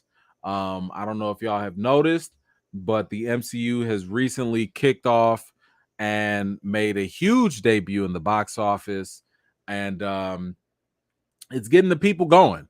You know, it is causing a lot of excitement right now. It is causing a lot of people to rush to the theaters right now. And in case you didn't know, the new MCU, I'm not talking about Marvel, in case you thought that's what I was talking about. What I'm actually talking about is Barbie. Barbie is part of the new MCU. That is right. That is the new Mattel universe.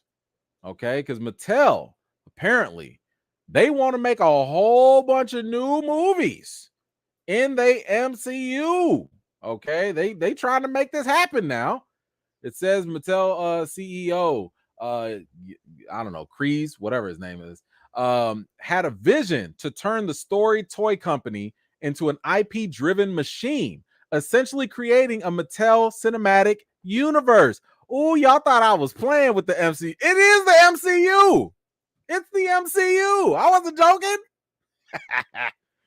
Now, with the immense success of Barbie, the path is clear for Mattel to make whatever they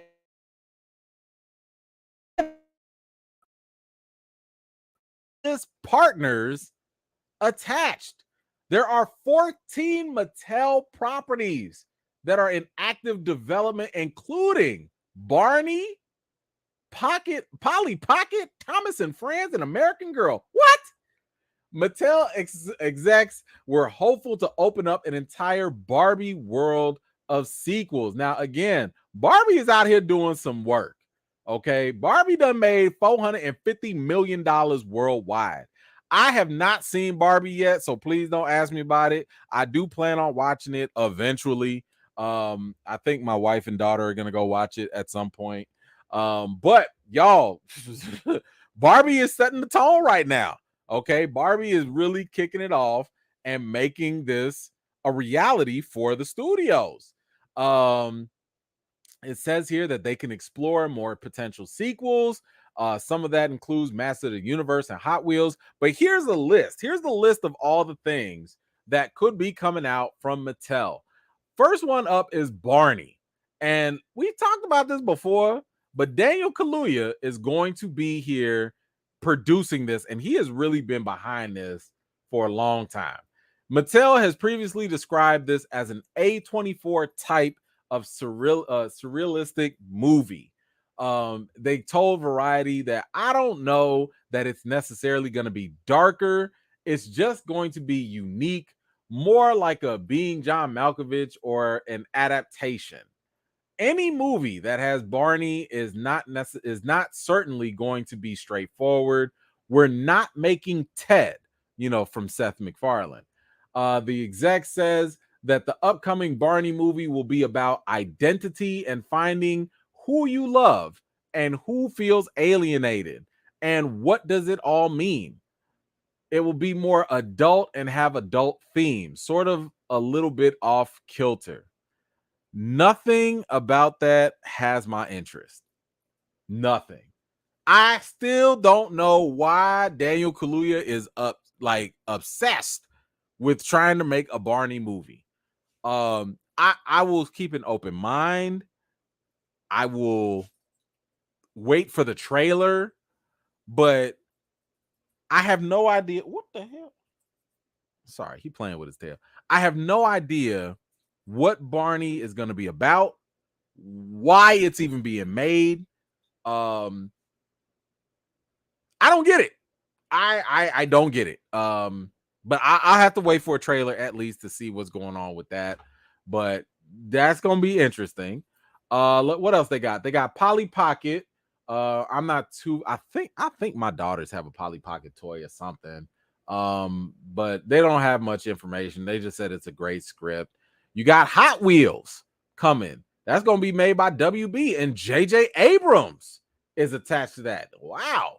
Says Abrams has described this adaptation as grounded and gritty, that the film will have real characters that you can relate to that are three-dimensional and have emotional journeys. Nothing in the world would have told me to care about Hot Wheels in any way, shape, or form.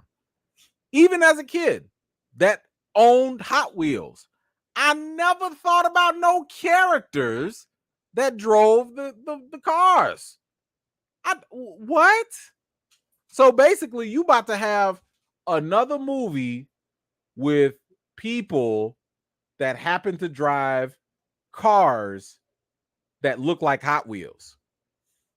Nothing about that sounds interesting. Nothing. Like, we've seen car movies before. So telling me that you're going to have a movie with characters that I care about just because you call it Hot Wheels, it sounds like you're just pimping the name of a popular franchise to sell a car movie. That's what it sounds like. I don't know. But okay, we'll see. Rockin' Sock'em Robots. Yo, with Vin Diesel. Okay. It says the Fast and Furious star will lead a feature based on Mattel's tabletop game of battling robots. I don't even know what this means. I don't know what this means. I don't know what to anticipate with this. I don't know any of this. Excuse me for a second. Look at this. Y'all look at this dog. Look at this. Oh, now you're gonna stop. Now you're gonna stop when you was acting up all crazy.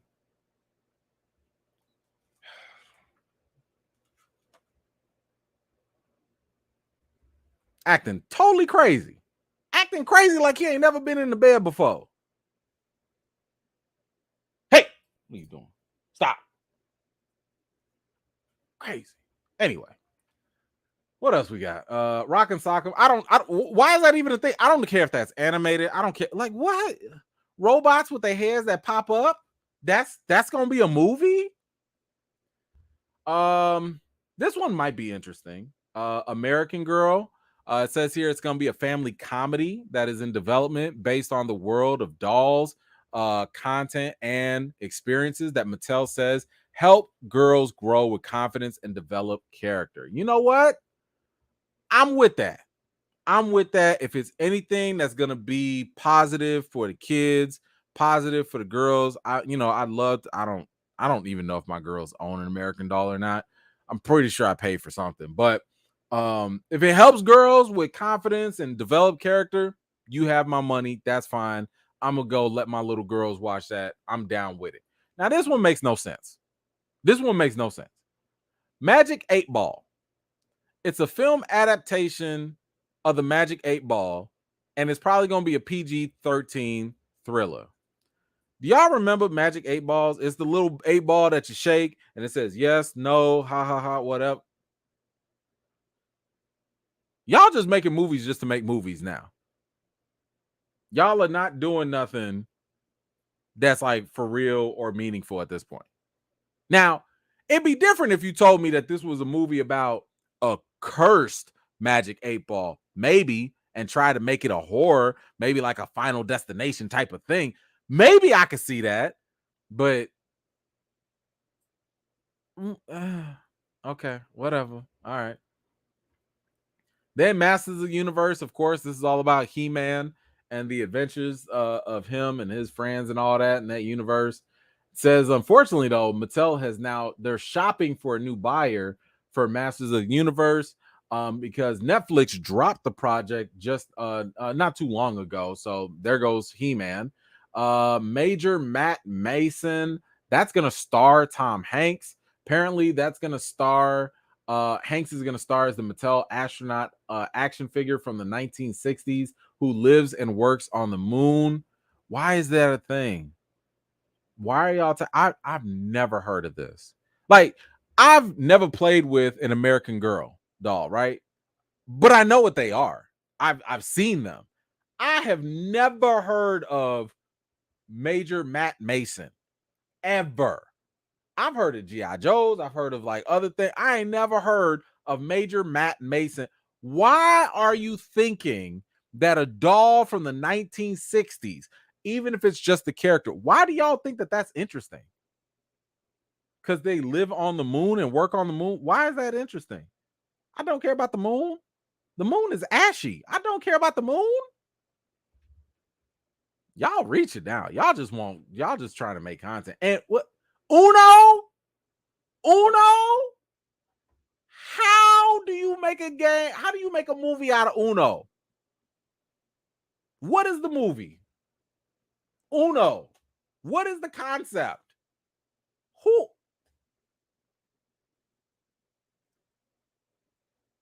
Like, is this going to be like Uno meets Yu-Gi-Oh? Is this Uno meet like I don't understand why this is a thing. Uno? Like, I love me some Uno, okay? But I'm just look, how do you even sell this movie? How do you market this? Do you sit here and be like, who will draw the draw for? Like, I don't. Uno? Is this a comedy? Is it a horror? Is it a tournament? Like, when y'all coming out with Spades? Let me know when y'all listen. Let me know when Spades comes out. Okay, because that's gonna be a real drama / thriller and potentially a psychological drama as well. Okay, there's way more at stake if you tell me there's gonna be a movie about spades than you tell me about Uno. I'd watch a Spades movie over Uno. That's just me. Then we got Wishbone. Yo, I ain't gonna lie, I used to love Wishbone. Came out on PBS with the little dog solving mysteries and reading books and stuff. I used to get down with Wishbone, so I'm cool with that. Matchbox, an action movie, will be based on the legendary toy cars that were invented in 1953. How is this going to be any different than Hot Wheels? What is it? Y'all making the same movie twice. Like, okay. All right. Thomas and Friends. I do remember Thomas and Friends. This is going to come from the same guy that gave y'all World War Z and Monsters Ball. It's going to be a fantasy film based on the children's animated train series. Okay, whatever. Keep that for the kids. Viewmaster. Long before virtual reality, there was a picture viewer that was invented in 1939. Now, an adventure film will be based on the classic story. I don't know why that 1939. Listen, the only way I could see something like that being like feasible is if you make it like Jumanji or something, like you doing that picture viewer thing, and then maybe things come to life and it's crazy. I don't know. I don't know. And then what's the last one here? Christmas Balloon. I guess this is based on a true story where Mattel donated toys to help make a young girl's dream come true after she tied a Christmas list to a balloon that was found by a grieving couple who worked with the toy company to fulfill the girl's wishes. Y'all can go ahead and sell that to Hallmark. That sounds like a Hallmark, straight Tubi, whatever it is. Sell that to Hallmark. That's a Christmas movie, whatever. I'm not watching that.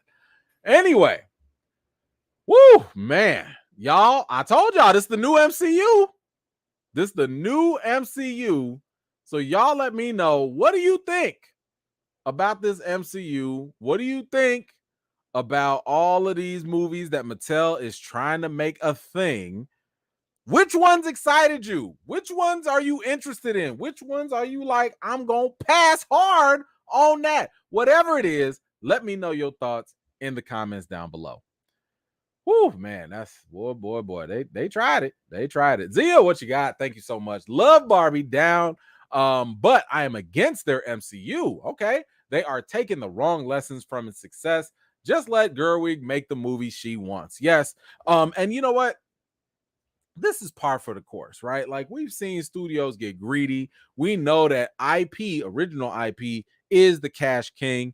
I mean, I would sit here and start with a sequel first. Again, I have not watched Barbie, so I've heard that there is a lot of sequel and franchise potential, but that was just with Barbie. I don't know about like a whole Mattel universe. And I remember when Barbie was first coming out, I recall thinking to myself, like, you know what? I think Barbie's going to do fine because Barbie is a household name. Everybody knows Barbie. Your mama know Barbie. Your auntie know Barbie. You know, your great grandma know Barbie. Like, everybody has heard of Barbie, so it makes sense that that would have a franchise potential. But Mattel, an 8-ball, some Hot Wheels. Who told y'all that was gonna be cool? Ooh. Well, I'm with you on that, Zia. I appreciate you. Thank you so much. Let's see. Shogun, I could see Barney being all introspective, if it's not about Barney, but about the pot cigarette smoking actor who has to get in the suit and play Barney. That will be different, right? So if you tell me that it's about the person, cool. And that's where something like, okay, maybe that's why I'm saying I need to wait for a trailer, because everything I'm hearing so far, I'm like, I don't really care. But if you tell me that Barney is like real, then it's gonna be a whole nother issue, and I don't know. But I could see something like that working. Thank you so much for that. I appreciate you. Baker, what you got? Mattel, it's a no on all I've heard so far. Okay, well, they have all of it gone. Thank you so much for that. Let's see. Puma merch. Get your merch here. Next Paperboy movie. Yes, listen, that is a good way to get the merchandise going. And I've told y'all this before, even with Marvel, merchandise is king. A lot of time, I told y'all that story before. Y'all would have never had Iron Man be the first movie in the MCU, but the reason why it was because of merchandise. The reason why was because they did a little focus group. They took some little kids and they asked those kids, which one of these toys would you rather play with?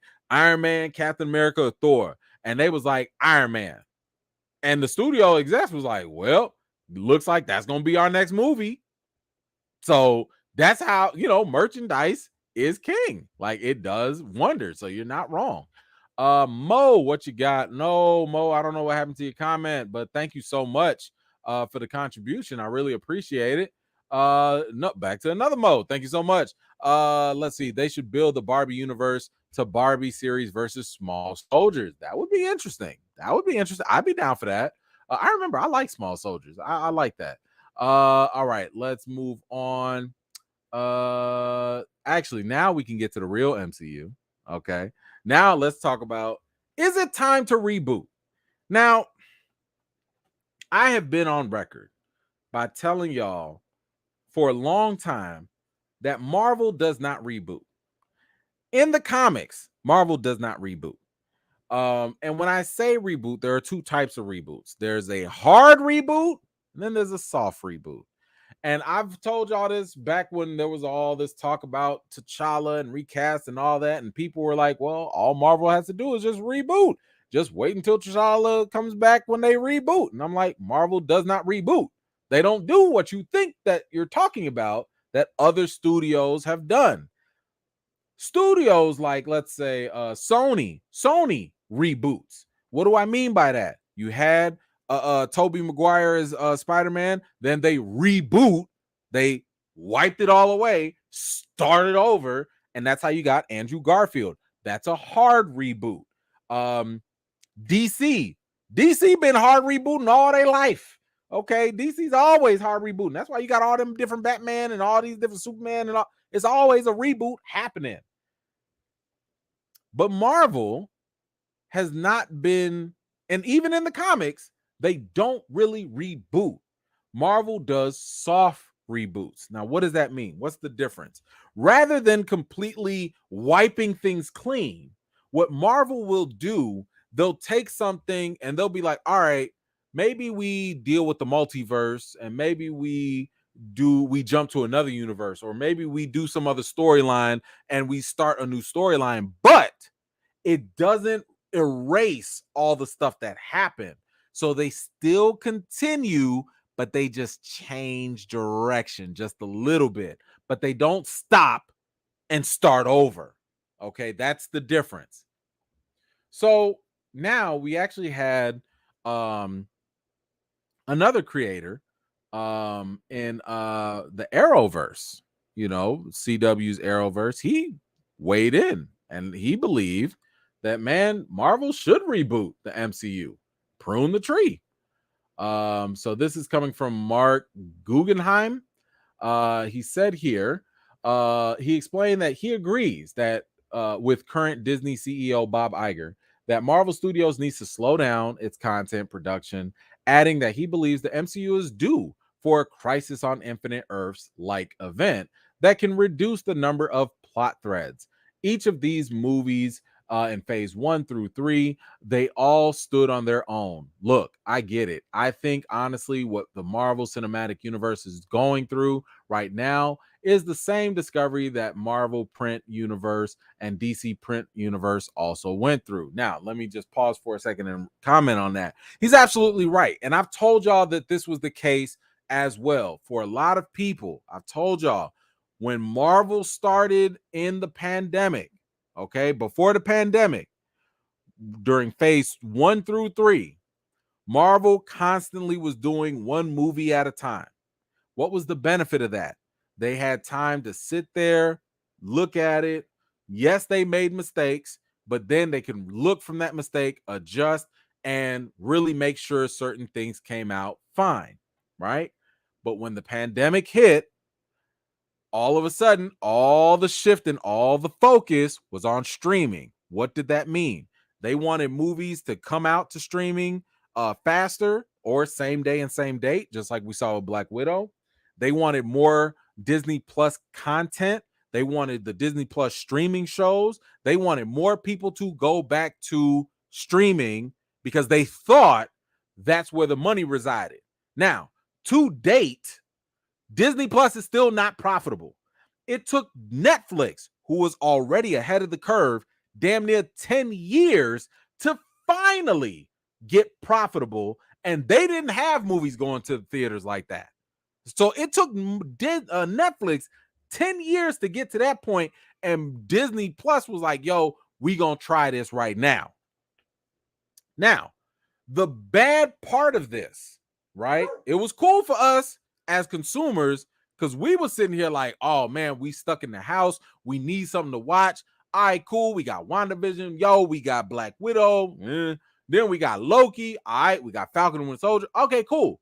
We had stuff to watch, but the problem was and we didn't realize this at the time, the industry was changing. As the industry changed, the model of making movies and TV shows also changed. What did that mean for Marvel? They had to push out content like no other. What did I tell y'all before? Go back and look at 2021. You had Black Widow, Eternals, Shang-Chi, Spider-Man, No Way Home, WandaVision, Falcon and Winter Soldier, Loki, Hawkeye. You had all this stuff that normally they would take a year to make these things, just to make sure they polished out, they cool, they good, and all of that.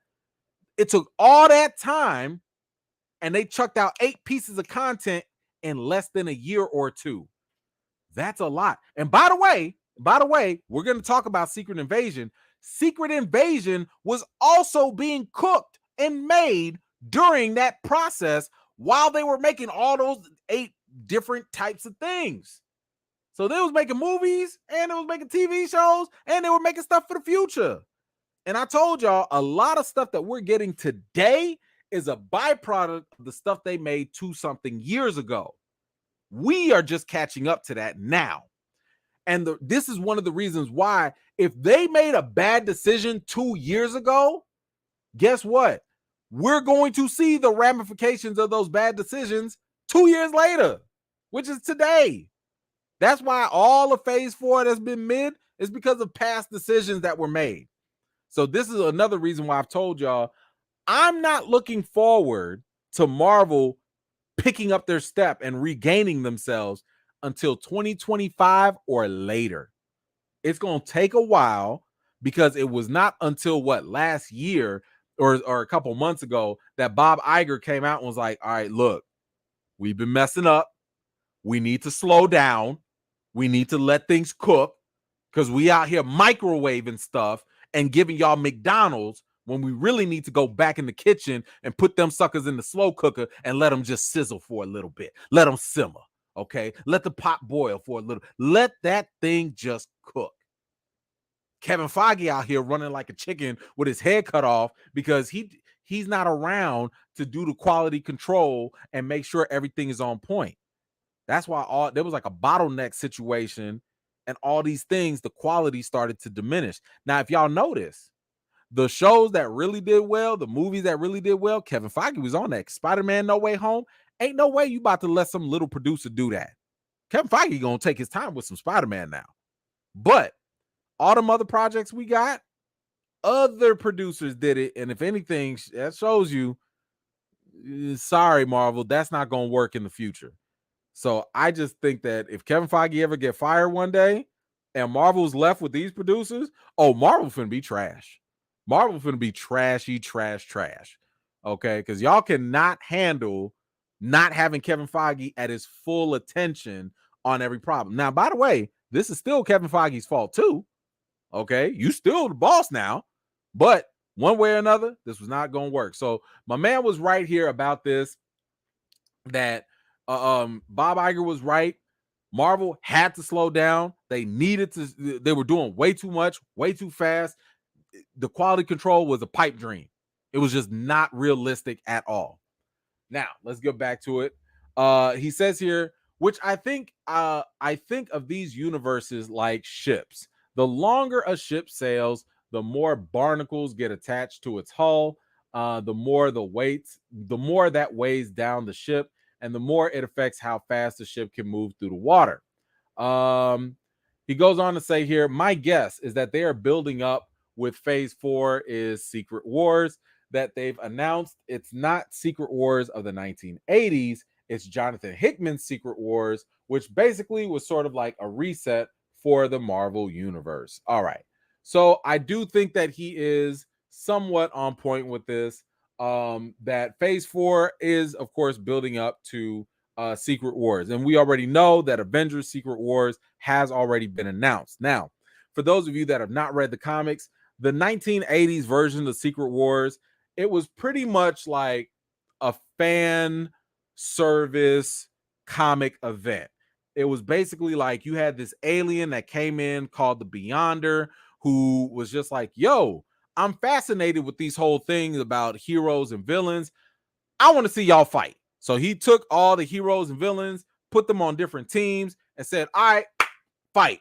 And now we just had Dr. Doom going against, I don't know, Magneto, and I don't know, whatever it was. It was all these different, characters just doing a big old battle royale just to give comic fans that what if type of scenario of like your favorite heroes and your favorite villains were to just go at it, and if the teams were mixed up. All right, whatever. Now, the new Secret Wars that he's referring to with Jonathan Hickman, that's a little bit different. And we are starting to see little inklings that this could be what's going on. Now, just to kind of give you, I don't want to spoil it for those of y'all that haven't read it, but basically a major Marvel villain ends up taking advantage. Again, don't spoil it for people, but for you comic readers, but a major Marvel villain takes advantage of all the incursions. Remember, we saw incursions in Doctor Strange 2 with like the universes colliding. A major Marvel villain takes advantage of that, creates a new universe, a new world in their image, and basically everything is like different. But by the end of that, with all that chaos that happens, by the end of that Secret Secret Wars, Marvel kind of reboot. A new universe was created, a new a new Marvel universe was created. The old one didn't disappear, it just transformed. So that's why I was talking about earlier about soft reboots and hard reboots. The new Secret Wars could do a soft reboot to it. Now, what he was referring to with DC, with Crisis on Infinite Earths and all that stuff, they did hard resets with that. They changed all of their stuff up. They had the new 52, they had the rebirth, they changed up stuff all the way, but that is not what Marvel potentially will be doing. So we'll have to wait and see. But y'all let me know, do y'all think Marvel should reboot after Secret Wars? I'm still a little iffy on whether they should or not, mainly because to me, I'm trying to think of reboots, in my opinion, need to happen when you've run out of ideas or when you need a refresh.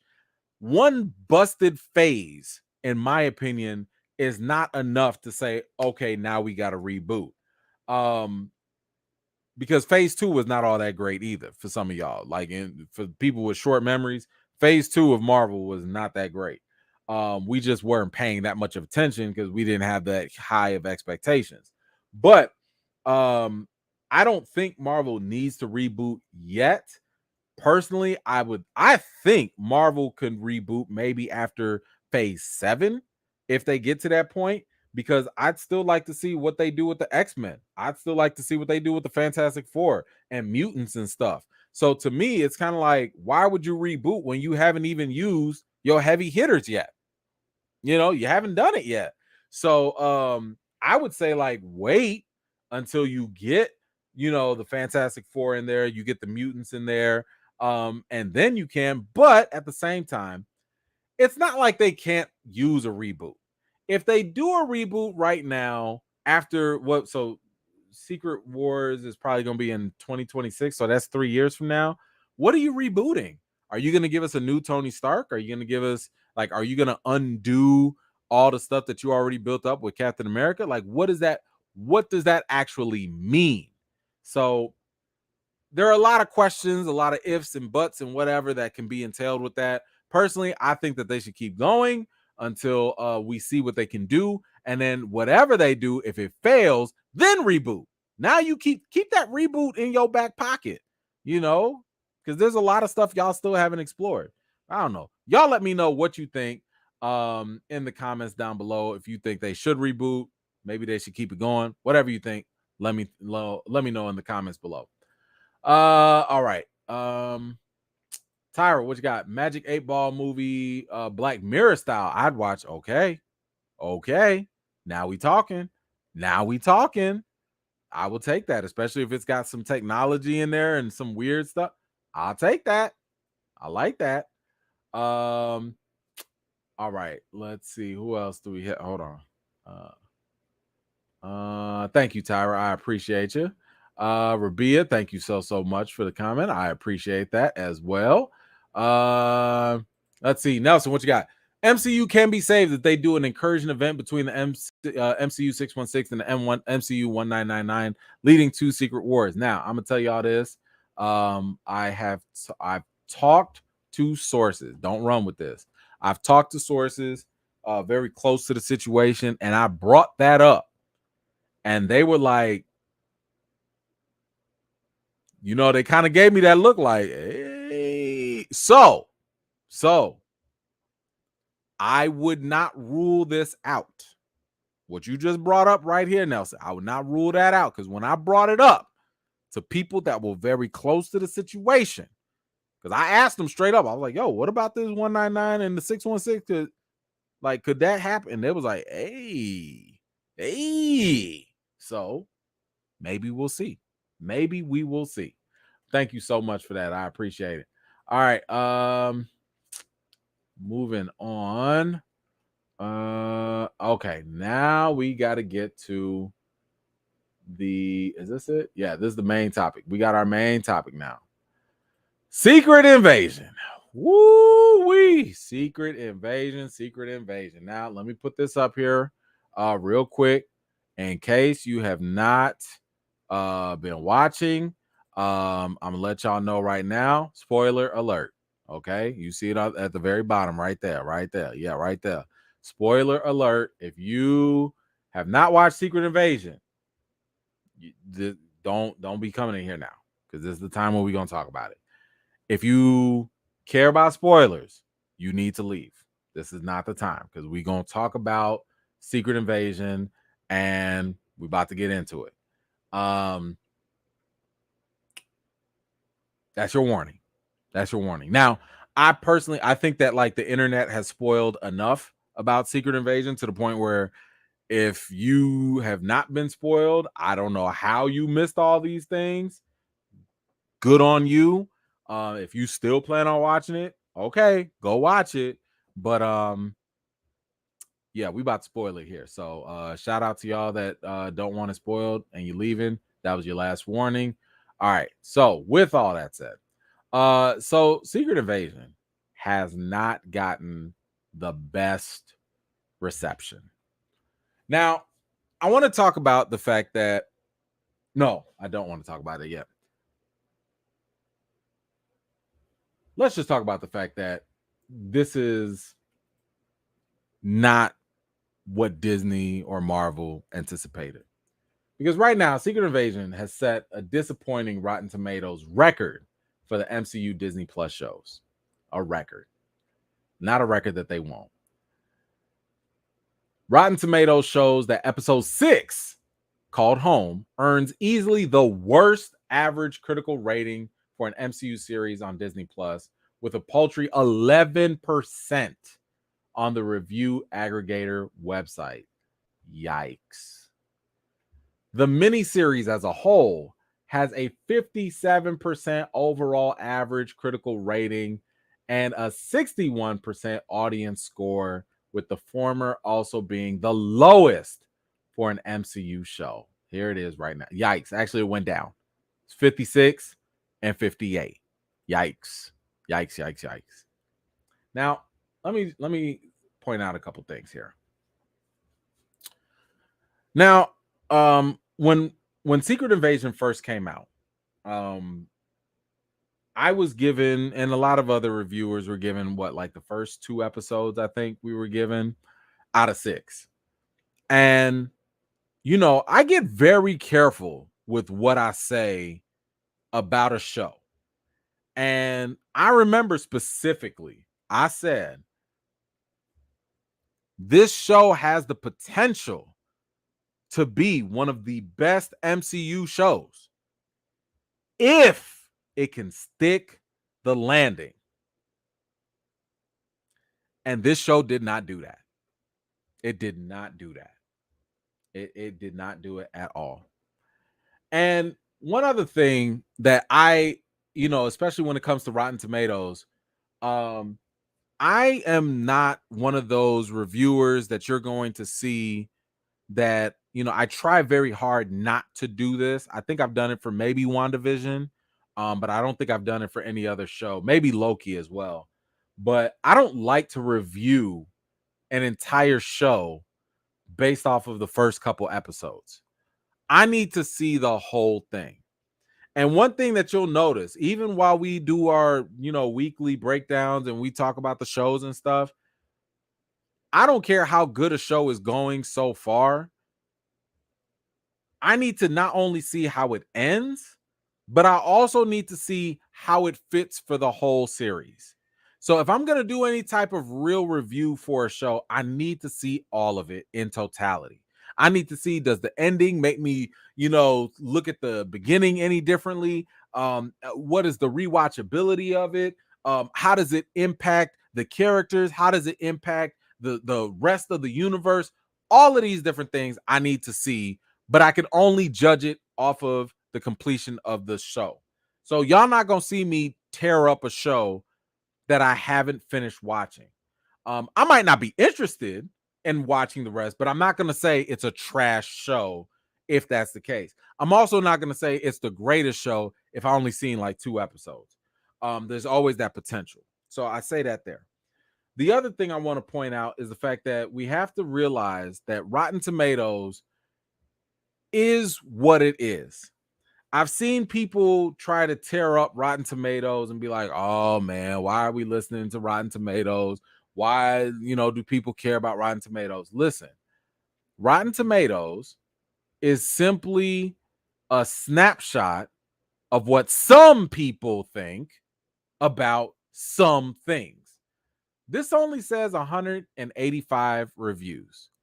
There are probably 400 plus, maybe 600 plus, if not more, critics that actually review things. My review's not up there. Like if my review was up there, it would have given it at least somewhat a fresh, because again, to be a fresh, you just have to be over a 6 out of 10. If you're 6 out of 10 or higher, you're fresh. That doesn't mean you're the best show, just means you're better than average. And then look at this. This is only 2,500 plus reviews. That's not a lot of people. 2,500 plus people actually decided to feel the need to go on to Rotten Tomatoes and to review it. That's not a lot of people. And I say that because there could be a lot of people that actually liked Secret Invasion. Maybe they didn't love it, but they didn't have the energy or the desire to go put that on Rotten Tomatoes. So you take it with a grain of salt. I also want to call out folks that try to act as though Rotten Tomatoes is not a thing because in my opinion, Rotten Tomatoes, people only love it when it's convenient for their argument. If you hate Secret Invasion and you see that it's rotten, you love this. Why? Because it's confirmation bias. If you love a show or if you love a movie and it's gotten high Rotten Tomato scores, you love that Rotten Tomatoes. You gonna bring that up in your argument. Look at this. It's got all these high scores on Rotten Tomatoes. It is good. That's confirmation bias. But goodness gracious, I swear, let Rotten Tomatoes disagree with y'all on any type of level. Then all of a sudden, why are we listening to Rotten Tomatoes? I never listen to Rotten Tomatoes. I don't care what Rotten Tomato. I'm going to watch it for myself. Stop it. Stop it. Stop it. All the little fake fights between critics and fans and audiences. I told y'all that was fake in the first place because critics don't do what regular audience members do. They do 2 different perspectives. It's 2 different things. But again, when y'all agree with Rotten Tomatoes, it's all good. And it's not just people. That's also with the studios. Because the studios, I've told y'all about that too. When the critics don't like something, what do the studios tell you?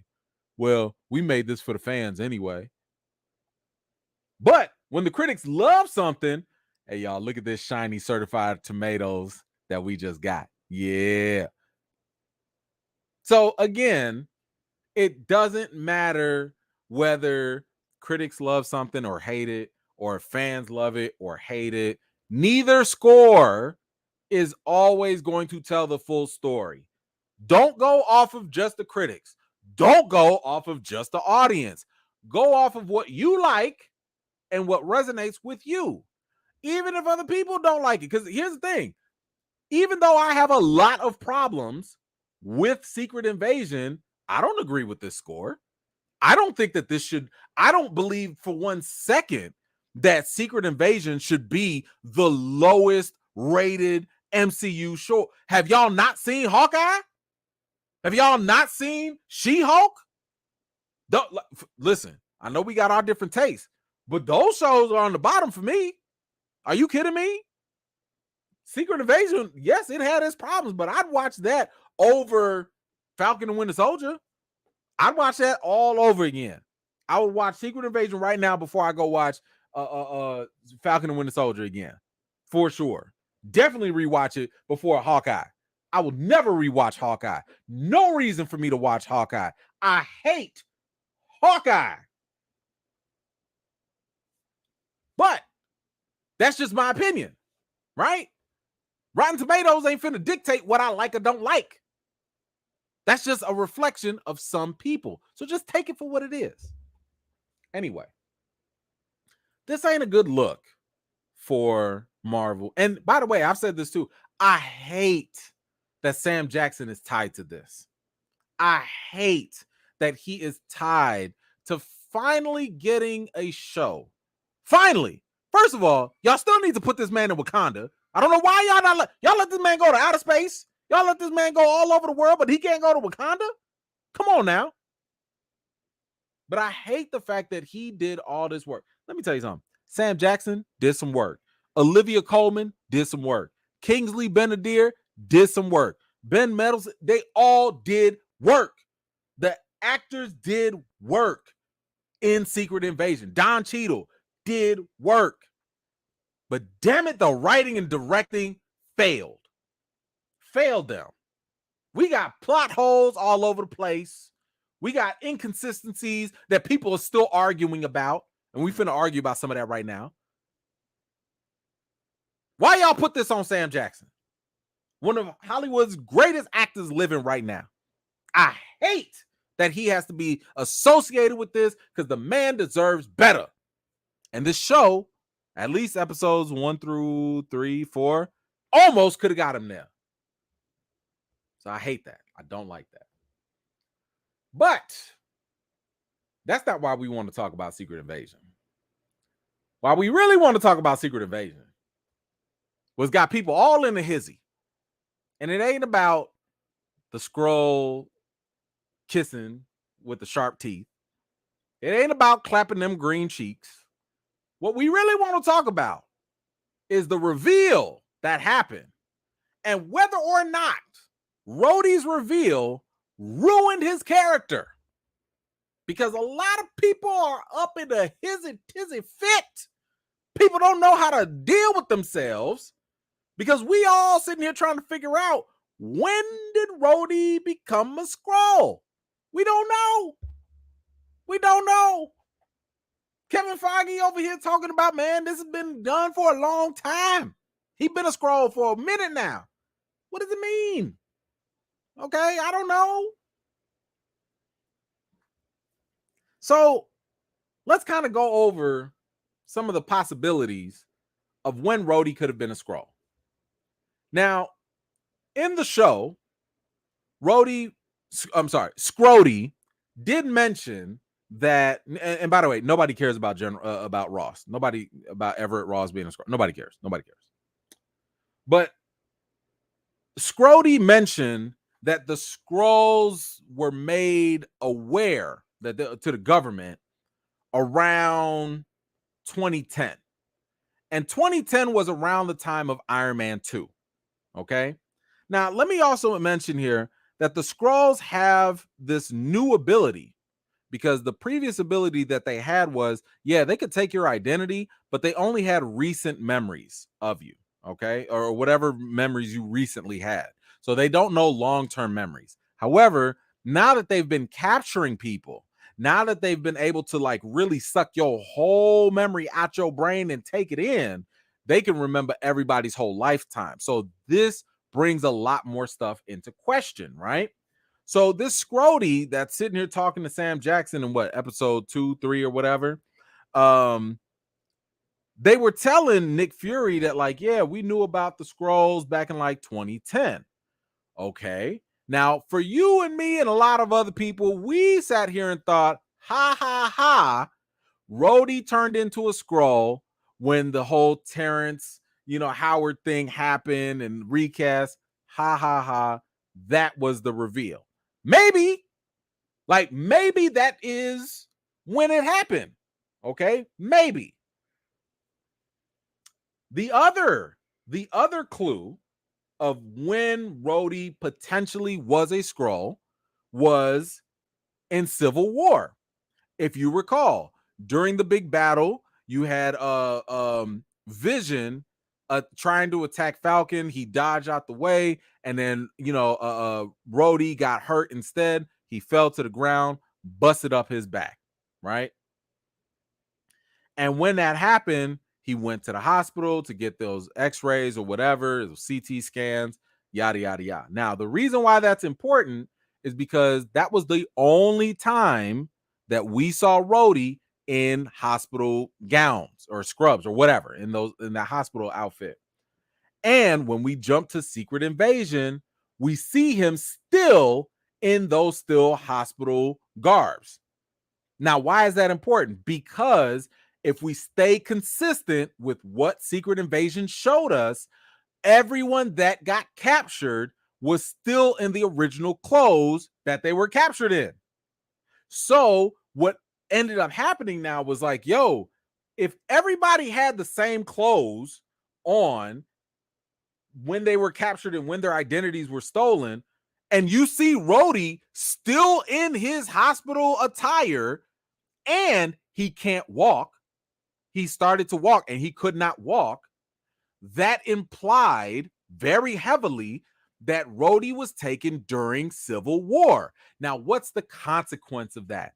If it is true that Rhodey was taken during Civil War, that means that during Infinity War, that Rhodey that got dusted and all that, that was also Scrody.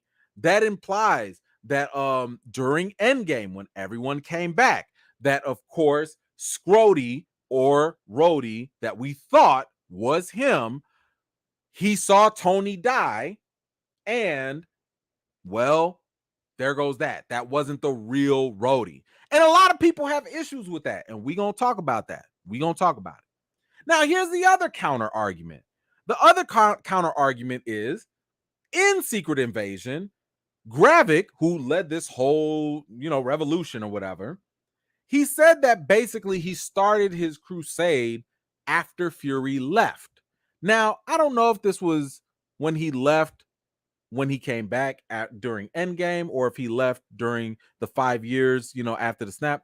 Not really sure. Doesn't really matter. But if that did happen, then some people are holding out hope that, the real Rhodey did see Tony die, right? And the real Rhodey was there the whole time. But at some point after Endgame, he was captured. I don't know. Maybe he was going for a hospital visit and was going for his annual checkup. I don't know. I've seen some people say that, like, Rhodey had the braces on in Infinity War and he was walking just fine in Falcon and Winter Soldier. Personally, I don't think that's enough evidence to prove that was, a good transition at all. Because for one, we don't know how much the braces were actually helping Rhodey during, Infinity War. Keep in mind, it was a 2-year gap from Civil War when he got hurt. It was 2 years until Infinity War. Maybe Rhodey made good progress and all he needed was the brace to walk, which means maybe he just walks with a limp. We don't know. Then from 2018 all the way to 2023, you still, even though he got snapped for 5 years, he still would have had at least a couple of months by the time, I'm sorry, I think it was months or something like that for Falcon and Winter Soldier. He still could have had time to heal up. We don't know. So all I'm saying is, if you're trying to use the argument that Rhodey had braces and that's an indication of when the Skrull was there, I don't think that's enough evidence to really support that claim. Okay, now with all that said, we finally got the director. The director came in and weighed in on when Rhodey actually potentially got switched up. So the director came in here and pointed the exact point when Rhodey became a Skrull, confirmed by Secret Invasion director, but it's complicated. And yes, it is complicated. Hold on, was Rhodey not blip? He wasn't. Oh, my bad. I thought he did. Didn't he get snapped? He wasn't snapped. Oh, okay. Maybe I was wrong. Oh, I'm thinking of dang.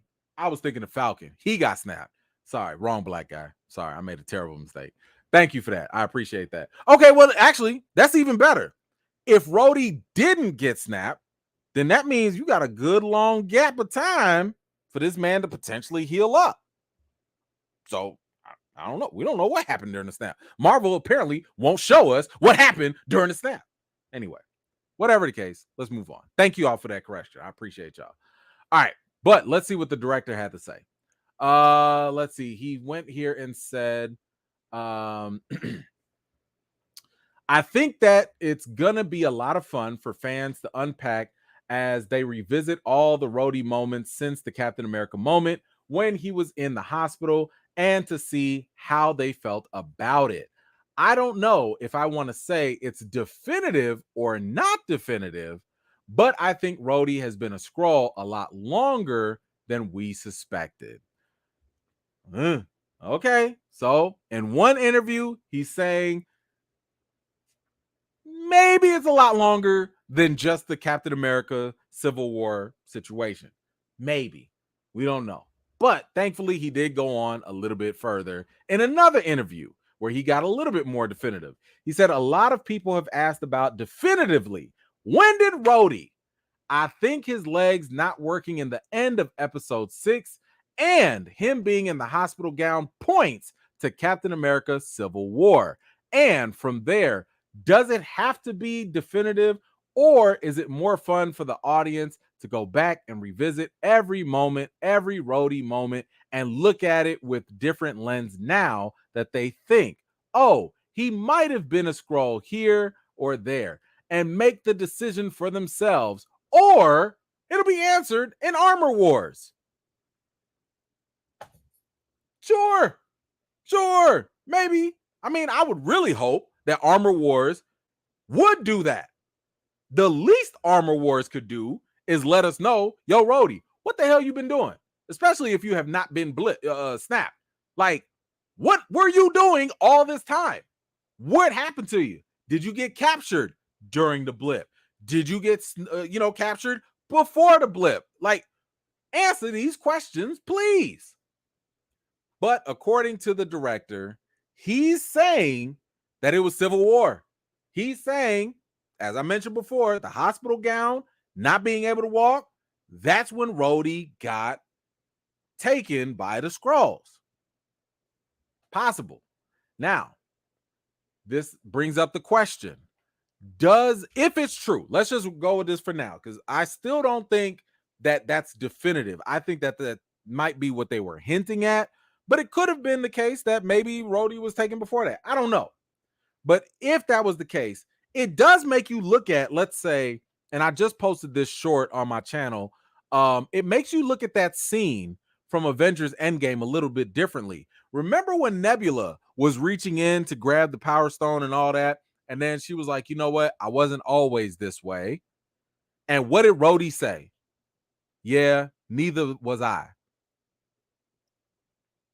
Now, at the time, we thought he was talking about being able to walk and that his legs were not all like that, right?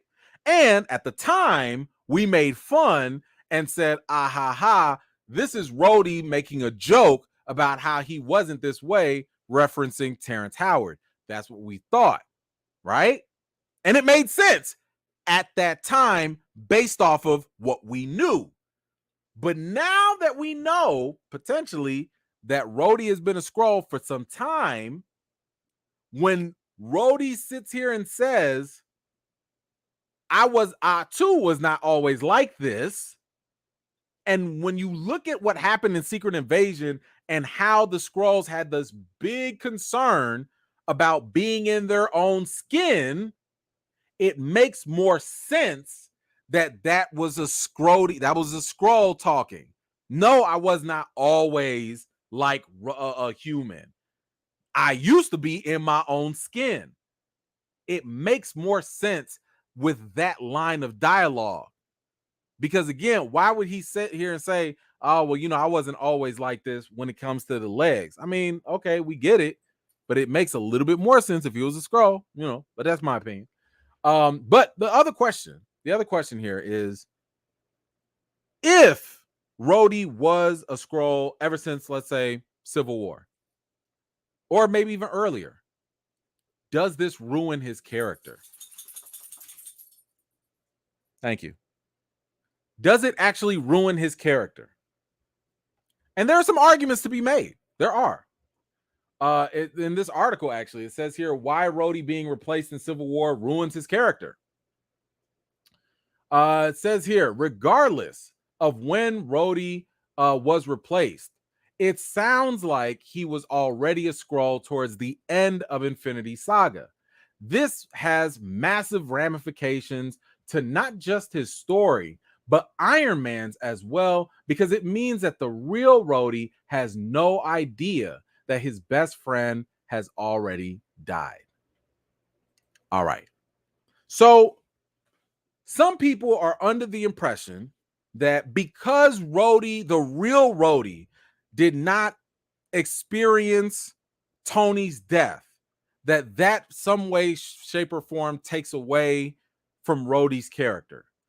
And I'm going to put the argument out there and say that's not necessarily true. And I'm going to prove it to you. Do y'all remember a little show on the MCU, Disney Plus, called Loki? Y'all remember Loki, right?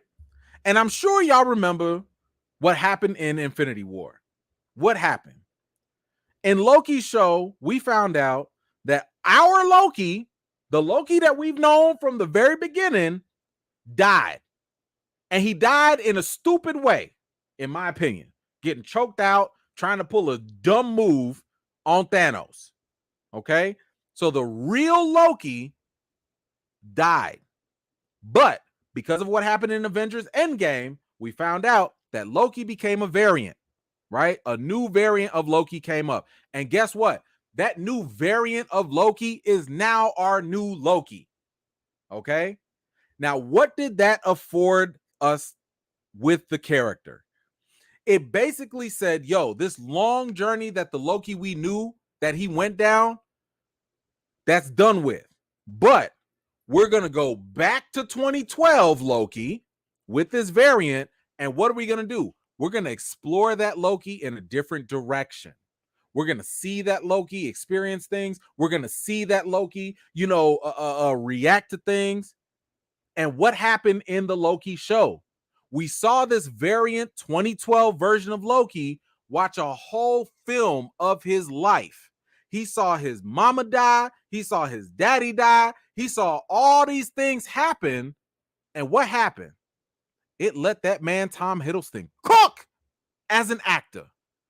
This was one of the scenes that literally put Loki on the map, because we got to see what our fan favorite version of Loki from 2012 go through in a short amount of time, but also create another path for him to take, which, by the way, I like this new Loki. I like where he's going. What does this have to do with Don Cheadle and his version of Rhodey? Yes, this Rhodey, if he's been a Skrull since Civil War, has no idea about what happened to his friend Tony. But guess what? This is giving his character the opportunity to cook just as well in Armor Wars. So before y'all sit here and start saying, oh, this is trash, the MCU is garbage, wait Wait until Armor Wars. I'm not promising nothing. I'm just saying there's an opportunity for Don Cheadle to show us what Rhodey does go through when he actually sees and learns all these things that happen. When he finds out about Thanos for the first time, what does he act like? What does he look like? When he finds out that Tony made the big sacrifice play, how is he going to feel about that? We have never really experienced Rhodey or his emotions or what goes on in his personal life until now. So I think that this creates a great opportunity for us to get a closer, in-depth look at what Rhodey actually thinks and how he feels about moments in the MCU that we never really got from him. What did y'all get? What do y'all think that y'all are missing? The last thing that we saw with Rhodey when it comes to Tony's death, my man was sitting there at his funeral. My man came up there, took a knee in front of him. That's it? For all the friendship that they've had, that's it? No, I want to see, I want to hear, I want to feel what they were going through. Give me that time to marinate with Rhodey's character. Let Don Cheadle, this fantastic actor, let this man have time to really explore this character that he's never had time to do. So in my opinion, does Rhodey being a Skrull ruin his character? Absolutely not. This gives us an opportunity to finally discover who the hell is Rhodey. How does he really feel? How does he really, like, what are we going to learn about him when he learns all the stuff that he missed?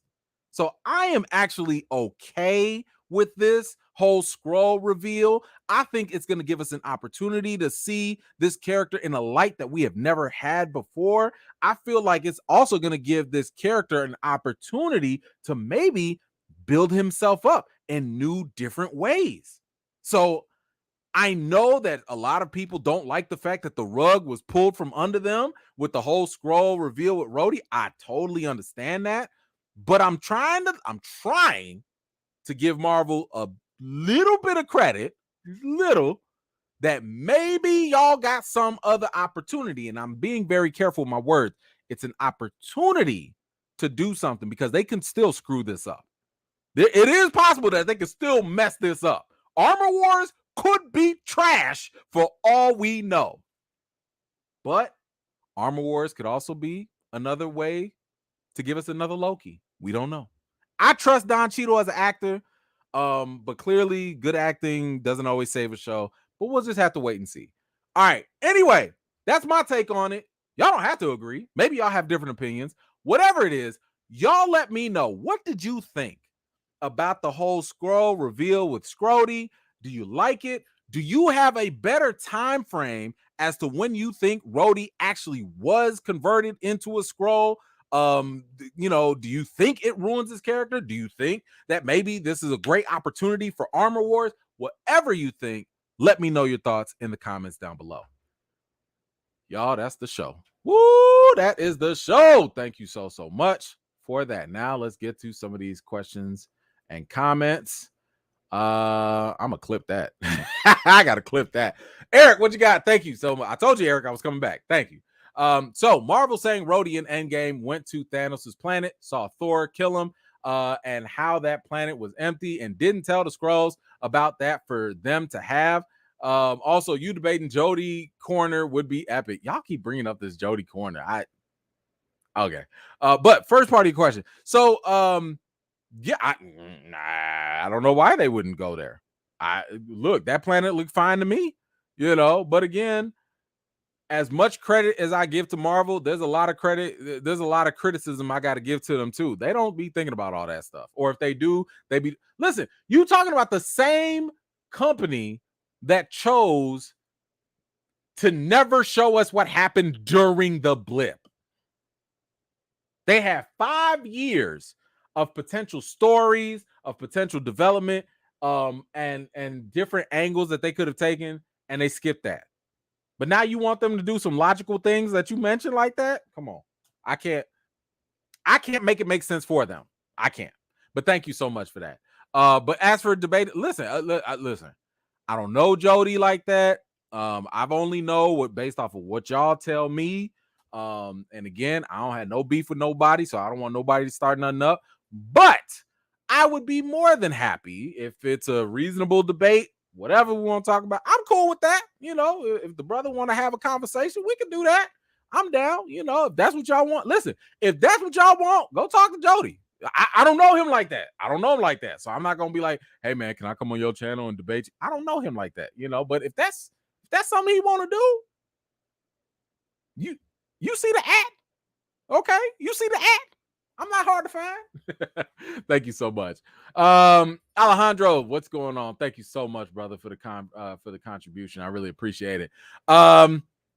You said here, I think we got very spoiled with phase 1 of the MCU, and we expect greatness and them to get better and better. And it's nearly impossible, but I got hopes. And I agree with just my opinion reviews. Eternals ain't bad at all, bro.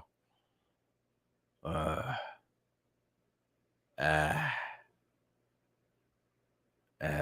right. Look, Alejandro, you my guy. You my guy. You my guy. I'm gonna leave that alone, bro. I'm gonna leave that alone. Because I'm gonna leave that alone. But as far as the expectations, I do believe that it is I wouldn't say it's phase 1. I'd say phase 1 through 3. Phase 1 through 3 has definitely spoiled us. And I think that that's a testament, right? It's a testament to the greatness of what has been accomplished. Because as I've said, the MCU is doing something historic. We are literally in the middle of history. You know, it reminds me of like when I was watching Michael Jordan. I'm in Chicago. I'm watching Michael Jordan on the daily. I got used to and comfortable with his greatness. I did not realize, I mean, granted, I was a kid at the time, but I didn't realize how spoiled I was as a Chicago Bulls fan to just be in the middle of witnessing greatness until it was gone. It wasn't until MJ was like, he went to the Wizards, and I was like, ooh, y'all got them 97 Bulls again? Y'all ain't got no more Bulls? Can I get them Chicago 3-peat? Y'all got some more 3-peats? Nobody got no more 3-peat. Like, you know, so it's easy for us to sit here and be spoiled with these things and have those expectations go up like that. Mainly because, and here's the thing, all we have to do is look around. Who else is doing anything like Marvel on this level? Maybe the closest we could look at is maybe Star Wars. But Star Wars is lacking on the movies. The movies are not hitting, but they're hitting it with the TV shows. DC can't get their act together yet. They're trying to. They had over 10 years to try, as they did try to copy Marvel. They had over 10 years, and they still haven't caught up. Sony, we don't even talk to Sony right now because we don't know what Sony's trying to do. They got it with the animated stuff, but we don't know what's happening with them. With all these anti-villains, Venom, Morbius, Kraven, El Muerto, Madam Web. We don't know. Look at all them people trying to do what Marvel's doing. So we have to recognize, even though Marvel's not perfect, we have to recognize that what they've been doing has been so great that obviously we're going to expect greatness. And when they do take a misstep, it's a bigger magnified thing. It's just like with LeBron James. This dude is so fantastic as a player that when he makes a mistake, it's huge. LeBron missing a free throw or a last-minute shot is a bigger deal than, I don't know, who's a trash player. You know, like the dude on the bench, you know, missing a shot or something. Nobody cares, you know. So anyway, thank you so much, Alejandro. I appreciate you. Let's see. Let's move on. Baker, what you got? Highlight of Secret Invasion was Nick pulling out the eye patch. I got hyped to be disappointed in the end. I don't know why that was a highlight for you.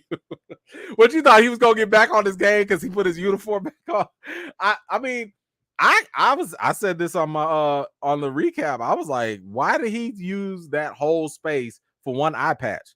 Like, what was so important? There's nothing important about that eye patch.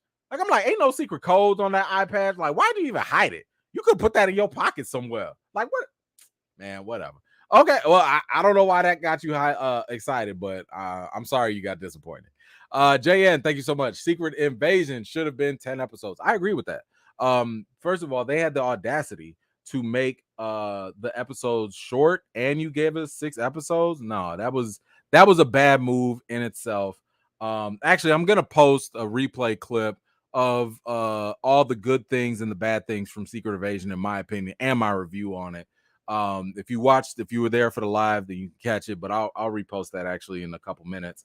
But yeah, 10 episodes probably would have been great, or 9 would have been fine too. But also better storytelling, because listen, we still have to figure out what the hell is the issue with the Skrull blood. 1 minute is red, then the next minute is purple. I don't understand it. I need to figure it out. It don't make sense right now. It feels like there are a lot of plot holes in Secret Invasion, and we got to Marvel has to straighten that out. Puma, what you got? They confirmed it, and it was around Civil War. Let's see. There you go. Thank you so much. We got it. Let's see. Nelson, what you got? Would Rhodey remember what the Skrulls has done? I don't think so.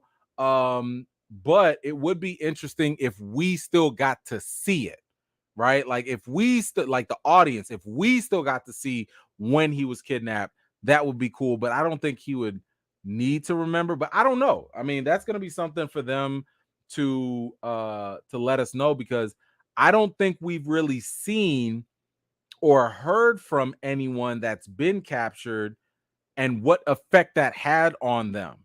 Like, do they remember some things? Were they in La La Land? We don't know. So we're gonna hopefully that's something that Armor Wars lets us know. Oh, thank you so much. And again, thank y'all for that. I appreciate that. Thank y'all for correcting me on Rhodey not getting snapped. D, what you got? What's going on with the quality control, Mr. Foggy? Like I said, we are only seeing the ramifications of bad quality control based off of decisions that were made 2-3 years ago. We will start to see, because they changed their mind, they changed their direction, they said they're going to slow down. You will not see the difference on whether this quality control is coming back or not until 2 years from now. So if you're going to judge Marvel about how mid it is, how bad the quality is, it's a losing effort. It's beating a dead horse. They are already working on whatever it is to try to improve. I don't know if they will, but they already are trying to course correct. But we, the audience, won't see that until 2025, maybe even 2026. So again, that's just the way movies and TV work. You know, everything does not happen in real time. You know, just because they say, hey, we're gonna fix things and we're gonna correct stuff. Well, guess what? Secret Invasion is new to us. They made Secret Invasion 2 years ago, but Secret Invasion just dropped. You know, listen, don't be surprised if Echo is trash. Don't be surprised. It could happen. Like I said, wait until these other things come out, because right now we have to get through the trudge of whackness. We have to get through that first. Anthony, thank you so much. I just returned to say Kraven the Hunter has been delayed to next August. I don't know about you, but I was Kraven to Morb. Now on to my next set. Thank you so much. Yes, we did include Kraven as one of the movies during the delays, but thank you so much, Anthony. I appreciate it. Let's see. Najee, what you got? E-Man, why does Marvel keep killing off good villain characters? Secret Invasion episode 6 was a huge letdown. I totally agree with you on the letdown part. Overall, I don't think the whole series was bad. But that last episode definitely put a bad taste in my mouth, you know, and I feel like there's different types of people when it comes to watching TV shows. Some people are in it for the journey, right? And some people are in it for the destination. And I think it depends on the show which one weighs more. So let's take a show like Game of Thrones. Game of Thrones is not a trash series, in my opinion. Game of Thrones is one of the top 3 all-time best TV shows that was ever made, in my opinion. Why? The reason why Game of Thrones might not be perfect is because that last season sucked.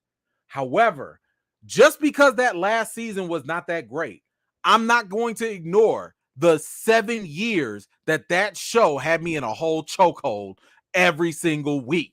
Okay, you don't just throw that away. So in that case, the journey outweighed the poor destination.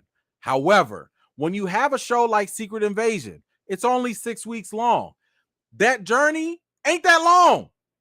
You can give me 4 good episodes. You can give me 5 good episodes. But if that last episode is whack, it's going to weigh a little bit more in my book. So for me, that's kind of the issue where I land with that. So, but in terms of the villains, I don't know why. And to be honest, like, yes, Marvel does kill off the villains a little bit too early and too much. Maybe they fix that with the soft reboot. But I don't know. I don't know why they do that. Now, do I think that every villain needs to live? No, I don't think so. Matter of fact, I don't even feel that like Gravik had to live. I don't think he had to, because he was always a Nick Fury specific villain. There was nothing really in it to make him live. If he lived, that would have been fine. But if he had died, oh well too. Like it wasn't a big thing. I just didn't like how they killed Gravik. I thought the way they killed Gravik was terrible. I think given all the stuff that they had going on, they could have made it a much more elaborate or a much more enticing or entertaining way to kill him off. And I thought the writing just got lazy and stupid with that. But yeah, unfortunately, it is a trope with Marvel that they're gonna kill their villains. But it really depends. It really depends on the story. Thank you so much, Mario. Thank you. Salute to you, my brother. You quickly became one of my favorite channels. Yo, Mario, that is so. Thank you so much for that. That means the world to me. Anybody that's been here, I've been busting my butt. For a minute. You see the plaque? Hold on, man. You see the plaque. You see the. But no, it's been a long journey. So, to still have people coming in and enjoying this content means the world to me. So thank you, brother. I appreciate that so much. Larry, what you got? I agree. It's a smart way to make Armor Wars really special. Also, he's just incredible. Have you seen him as Captain Planet? Funny or Die? It's amazing. Yes. Don Cheadle. Listen, Don Cheadle is one of my favorite actors that does not get enough credit. But he is fantastic. He is great, and he was absolutely hilarious as Captain Planet for sure. Actually, I have to watch that again. I haven't seen it in a long time, but that was definitely funny stuff. Didier, thank you so much once again. If Rhodey was replaced during Civil War, and at that time Fury and Talos was in charge of the Skrulls, then Fury always knew that Rhodey was a Skrull. That's possible. It's possible, but here's the other thing about that, though. We don't know what Talos was really up to. Let's not forget that Talos was also part of the council. Could it have been that maybe Talos knew Rhodey was a Skrull?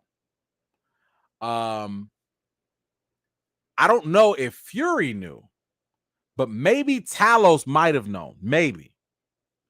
And even if that's not the case, let's just say Fury didn't know. Let's say Talos didn't know. There have been, and they've mentioned this, rogue Skrulls. So maybe rogue Skrulls had taken over Rhodey and we just didn't know it. Or maybe Fury and Talos didn't know it. There was a lot of stuff going on. Now, again, I hope Armor Wars kind of sort of touches on this and gives a little bit of clarity to it. But I find it hard to believe that Fury knew about Skrody, mainly because he didn't even know that there were a million Skrulls around. He didn't even know that. So I don't think he knew that much. And I don't think he would have condoned that. I don't think, Fury would have been cool with, oh yeah, you're just gonna clone or you're just gonna impersonate somebody who has all this access to military stuff. Like, I don't think he would have been cool with that. But anyway, thank you so much, Didier. I appreciate that so much. Last one we got here. Mo, what you got? Not showing what happened during the blip leaves the possibilities for a retcon. Possible. It is definitely possible that we could get a retcon. It's possible that we can get different things to be added into the show for sure. But it's tough. It's tough. We'll have to wait and see. When I did talk to some people close to the situation, they moved on from the blip. And I was just like, that was a mistake. I told it to them in their face. I was like, yeah, that was a mistake. Y'all had a lot of gold that y'all could do right there. But that's a decision Marvel made. That's a decision they made. Larry, what you got? You're a tree, you're broccoli. Thank you. Appreciate that. Thank you so much, Larry. Guys, once again, back to back, under 3 hours. Booyah! Oh yeah, that is right. Shout out to the chat. Thank y'all so much. I cannot wait to go back and read through all y'all comments and everything. I want to thank y'all for taking the time to watch. Really appreciate it. So it looks like we don't have a show to watch next week, so we're gonna go back to all Fridays for the live chat. Of course, I have some other videos I got to work on. This will give me time to work on those last couple from videos, and maybe even catch up on some shows. But y'all, I appreciate y'all so much. I thank y'all for all y'all recommendations. I appreciate y'all taking the time on a Friday night to hang out with your boy. Y'all could be out there partying and clubbing and doing all the stuff that I know I'm way too old to do. So I appreciate y'all being here. But you guys know the routine. Wash your hands and please wash your butts. Have a fantastic weekend. Have a great time. Watch some movies, watch some TV shows. Let me know what you're thinking. And y'all, I will see y'all next time. All right. Peace.